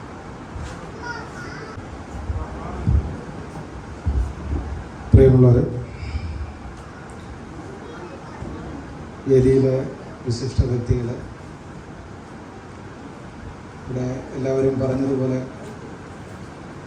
റീനയുടെ സാഹിത്യ ജീവിതത്തെ കൈപിടിച്ച് നടത്തുന്നതിനകത്ത് മറ്റാരേക്കാളിലും പങ്കുള്ളതായിട്ട് എനിക്ക് തോന്നുന്നത് സൈന്ധവയുടെ അജിത് സാറും ശ്രീ വിജയകുമാർ സാറുമാണ്. ഈ സാഹിത്യ ജീവിതത്തിനോടൊപ്പം നടക്കുന്നു, ഈ ചരിത്രത്തോടൊപ്പം നടക്കുന്നു എന്ന് EMSനെ കുറിച്ച് പറയുന്നത് പോലെ റീനയുടെ സാഹിത്യ ജീവിതത്തിനോടൊപ്പം നടക്കുന്ന 2 വ്യക്തികളായിട്ടാണ് എനിക്ക് അവരെ തോന്നിയിട്ടുള്ളത്. എന്തായാലും ഈ ഒരു കാര്യത്തെക്കുറിച്ചൊക്കെ ഈ പുസ്തക പ്രകാശനത്തെക്കുറിച്ചൊക്കെ സംസാരിക്കുമ്പോഴെല്ലാം വിജയകുമാർ സാറിനെയും സൈന്ധവ ബുക്സിനെ കുറിച്ചൊക്കെയാണ് റീന കൂടുതലും പറയാറുള്ളത്. അദ്ദേഹത്തിൻ്റെ പ്രസംഗവും വളരെ നമുക്കെല്ലാവർക്കും മഴ പെയ്യുന്നത് പോലെ വളരെ സംഗീതാത്മകമായി തോന്നുന്ന അല്ലെങ്കിൽ കേൾക്കാൻ വളരെ താല്പര്യം തോന്നുന്ന പ്രസംഗം കൂടിയാണ്. അത് വളരെ ഞാനത് പറയാൻ കാര്യമെന്ന് പറഞ്ഞാൽ വളരെ അപൂർവമായിട്ടാണ് ഇത്തരം പ്രസംഗങ്ങളെ നമുക്ക് ശ്രോതാവായിട്ട് നമുക്കിരിക്കാൻ കഴിയുന്നത്. നമ്മൾ ഒരുപാട് പ്രസംഗങ്ങൾ കേൾക്കുന്നവരാണ്. അപ്പോൾ സാറും വിജയകുമാർ സാറും അജിത് സാറിനും ആദ്യമേ തന്നെ നന്ദി പറയുന്നു. അതേപോലെ ഇവിടെ ഈ പുസ്തകം ഏറ്റുവാങ്ങാനായിട്ട് എത്തിയ മാത്യു സാറ്, അദ്ദേഹം തിരുവനന്തപുരത്തു നിന്ന് കൃത്യസമയത്തൂടെ എത്തി. റീനയുടെ ഈ സാഹിത്യപരമായ കാര്യങ്ങളെല്ലാം വളരെ പ്രോത്സാഹനമായിട്ട് നിൽക്കുന്ന വ്യക്തിത്വത്തിന് മഹത് വ്യക്തിയാണ്. അദ്ദേഹത്തിനും ഈ എൻ്റെ പേരിലും ഞങ്ങളുടെ എല്ലാവരുടെയും പേരിലും നന്ദി പറയുന്നു. അതേപോലെ റീനയോടൊപ്പം പഠിച്ച 2 പേരാണ് ബാക്കിയുള്ളത്. അനിൽ സാറ്, അദ്ദേഹത്തിനും എല്ലാവരുടെ പേരിലും നന്ദി പറയുന്നു. പിന്നെ റീനയുടെ സ്കൂൾ തലം തൊട്ട് പഠിച്ചാണ്. റീന വന്നപ്പോഴേ പറഞ്ഞ് മാഡം ഇതേ കണക്ക് ഒരുപാട് 10-36 വർഷത്തെ ഇടവേളയ്ക്ക് ശേഷം കണ്ട ഒരു വലിയ സന്തോഷത്തിലാണ് എന്ന് പറഞ്ഞു. മാഡം കൃത്യസമയത്തോടെ എത്തിച്ചേർന്ന് മാഡത്തിനും നന്ദി പറയുന്നു. പിന്നെ അതേപോലെ ശ്രീകുമാർ, ഇവിടുത്തെ ബ്ലോക്ക് പഞ്ചായത്ത് പ്രസിഡൻറ്റും ഇവിടുത്തെ CPM-ൻ്റെ വളരെ പ്രിയപ്പെടുന്ന നേതാവുമാണ്. ഞങ്ങൾ ഡിഗ്രിക്ക് ഒരു ക്ലാസ്സിലാണ് പഠിച്ചത്. അന്നേ ആളിത്ര തീവ്രവാദിയാണ്. ഇപ്പോഴും ഈ രാഷ്ട്രീയ കാര്യങ്ങളിലെല്ലാം വളരെ തീവ്രമായ രീതിയിൽ ബാക്കിയുള്ള പിന്നെ കൂടെയുള്ള SFIക്കാരെയൊക്കെ പറയുന്നത് പോലെയല്ല, ഈ വെടിവെച്ച് കൊന്നില്ല എന്നുള്ളതേ ഉള്ളൂ. അത്രയ്ക്ക് തീവ്രമായ ഭാഷയിലാണ് ശ്രീകുമാർ സംസാരിക്കുന്നത്. ഇപ്പോഴും എനിക്കത് നല്ല ഓർമ്മയുണ്ട്. സാധാരണ നമ്മൾ ഈ രാഷ്ട്രീയത്തിലുള്ള ആൾക്കാരെയൊക്കെ ഈ പരിപാടിക്കും കാര്യത്തിനൊക്കെ വിളിക്കുമ്പോഴത്തേക്ക് പിന്നെ ഒരാഴ്ച മുമ്പോ 2 ആഴ്ച മുമ്പോ ഒക്കെയാണ് സാധാരണഗതിയിൽ പറയുന്നത്. കഴിഞ്ഞ ദിവസം ഞാനിങ്ങനെ വിചാരിച്ചു, ഇവിടെ ഞങ്ങളൊരു വലിയ പരിപാടിയായിട്ട് നടത്തുക എന്ന് പറയുന്ന ഒരു അജണ്ട ഇല്ലായിരുന്നു. ഒരു ചെറിയ ഒരു സദസ്സിൽ നമുക്ക് ഏറ്റവും പിന്നെ ഇഷ്ടവും മാനസികമായ താല്പര്യമുള്ള ആൾക്കാരുടെ ഒരു കൂട്ടായ്മ, ആ ഒരു വേദിയായിട്ട് മതി എന്നുള്ളൊരു പിന്നെ മുൻധാരണ ഉണ്ടായിരുന്നു. അപ്പോൾ ഇവിടെ വെച്ച് നടത്തുമ്പോൾ ഈ പ്രദേശം ഉൾക്കൊള്ളുന്ന സ്ഥലത്തെ പഞ്ചായത്ത് പ്രസിഡന്റ് അദ്ദേഹത്തെ ശരിക്കും പറഞ്ഞു കഴിഞ്ഞാൽ ഞാൻ അദ്ദേഹത്തോട് കാണിച്ച നിലവിലിരിക്കുന്ന സ്ഥാനത്തോട് കാണിച്ച അനാദരവായിട്ടാണ് എനിക്ക് വിളിച്ചപ്പോൾ പോലും തോന്നിയത്. പക്ഷേ അദ്ദേഹം വളരെ കൃത്യമായ രീതിയിൽ അത് പിന്നെ അതിനകത്ത് വേറൊരു ഈഗോയോ കാര്യങ്ങളോ ഒന്നും ചിന്തിക്കാതെ, ശരിക്കും പറഞ്ഞു കഴിഞ്ഞാൽ ഈ രാഷ്ട്രീയത്തിൽ ഇങ്ങനെയൊക്കെയുള്ള മനസ്സുള്ള ഒരു അപൂർവമാണ്. അപ്പോൾ അദ്ദേഹം ഈ കൃത്യസമയത്ത് തന്നെ ഇവിടെ എത്തിച്ചേർന്ന് അദ്ദേഹത്തിന് എല്ലാവിധ അറിയിക്കുന്നു. അതേപോലെ ബാക്കിയുള്ള ഓരോരുത്തരും പ്രിയപ്പെട്ടവരാണ്. പിന്നെ എൻ്റെ ഞാൻ ഓരോരുത്തരുടെയും പേര് പറയുന്നില്ല. പേര് പറയുമ്പോൾ എല്ലാവരുടെയും പേര് പറയേണ്ടി വരും. ആരെയും ഒഴിവാക്കാൻ പറ്റുന്ന ആളില്ല. എങ്കിലും എൻ്റെ ഒരു സുഹൃത്തിൻ്റെ അടുത്ത് ഞാൻ ഇങ്ങനെ ഒരു പരിപാടി ഉണ്ടെന്ന് പറഞ്ഞപ്പോഴത്തേക്ക് ആ സുഹൃത്ത് പറഞ്ഞ് വേറൊരു പിന്നെ സുഹൃത്ത് ഇവിടെ വന്നിരിപ്പുണ്ട്. നമ്മുടെ ആദിശല്ലൂരുള്ളതാണ്. അദ്ദേഹത്തിൻ്റെ പേര് ഞാൻ പറയുന്നില്ല. എന്തായാലും അദ്ദേഹത്തിൻ്റെ എല്ലാം ഒരു സാന്നിധ്യം കൊണ്ട് ഇവിടെ പങ്കെടുത്തിട്ടുള്ള നിങ്ങളുടെ എല്ലാവരുടെയും സാന്നിധ്യം കൊണ്ട് പിന്നെ ഈ ഒരു പരിപാടിക്ക് ഇവിടെ അറേഞ്ച്മെൻറ്റ് ചെയ്ത് കഴിഞ്ഞാൽ കുറേ സഹായകരമായി പ്രവർത്തിച്ച എൻ്റെ മകൻ്റെ കൂട്ടുകാരുണ്ട്. അപ്പോൾ അവരുടെ അടുത്ത് എല്ലാവരുടെയും എൻ്റെ കൂട്ടുകാരുണ്ട്. എല്ലാവരോടും റീനയുടെ കൂടെ ഓഫീസിലുള്ളവർ, പണ്ട് പഠിച്ചവർ, എൻ്റെ സുഹൃത്തുക്കൾ, അങ്ങനെ എല്ലാവരെയും ആരെയും വിട്ടുപോയിട്ടുണ്ടെങ്കിൽ ക്ഷമിക്കുക, എല്ലാവരോടും നന്ദി പറഞ്ഞുകൊണ്ട് നിർത്തുന്നു. നന്ദി, നമസ്കാരം.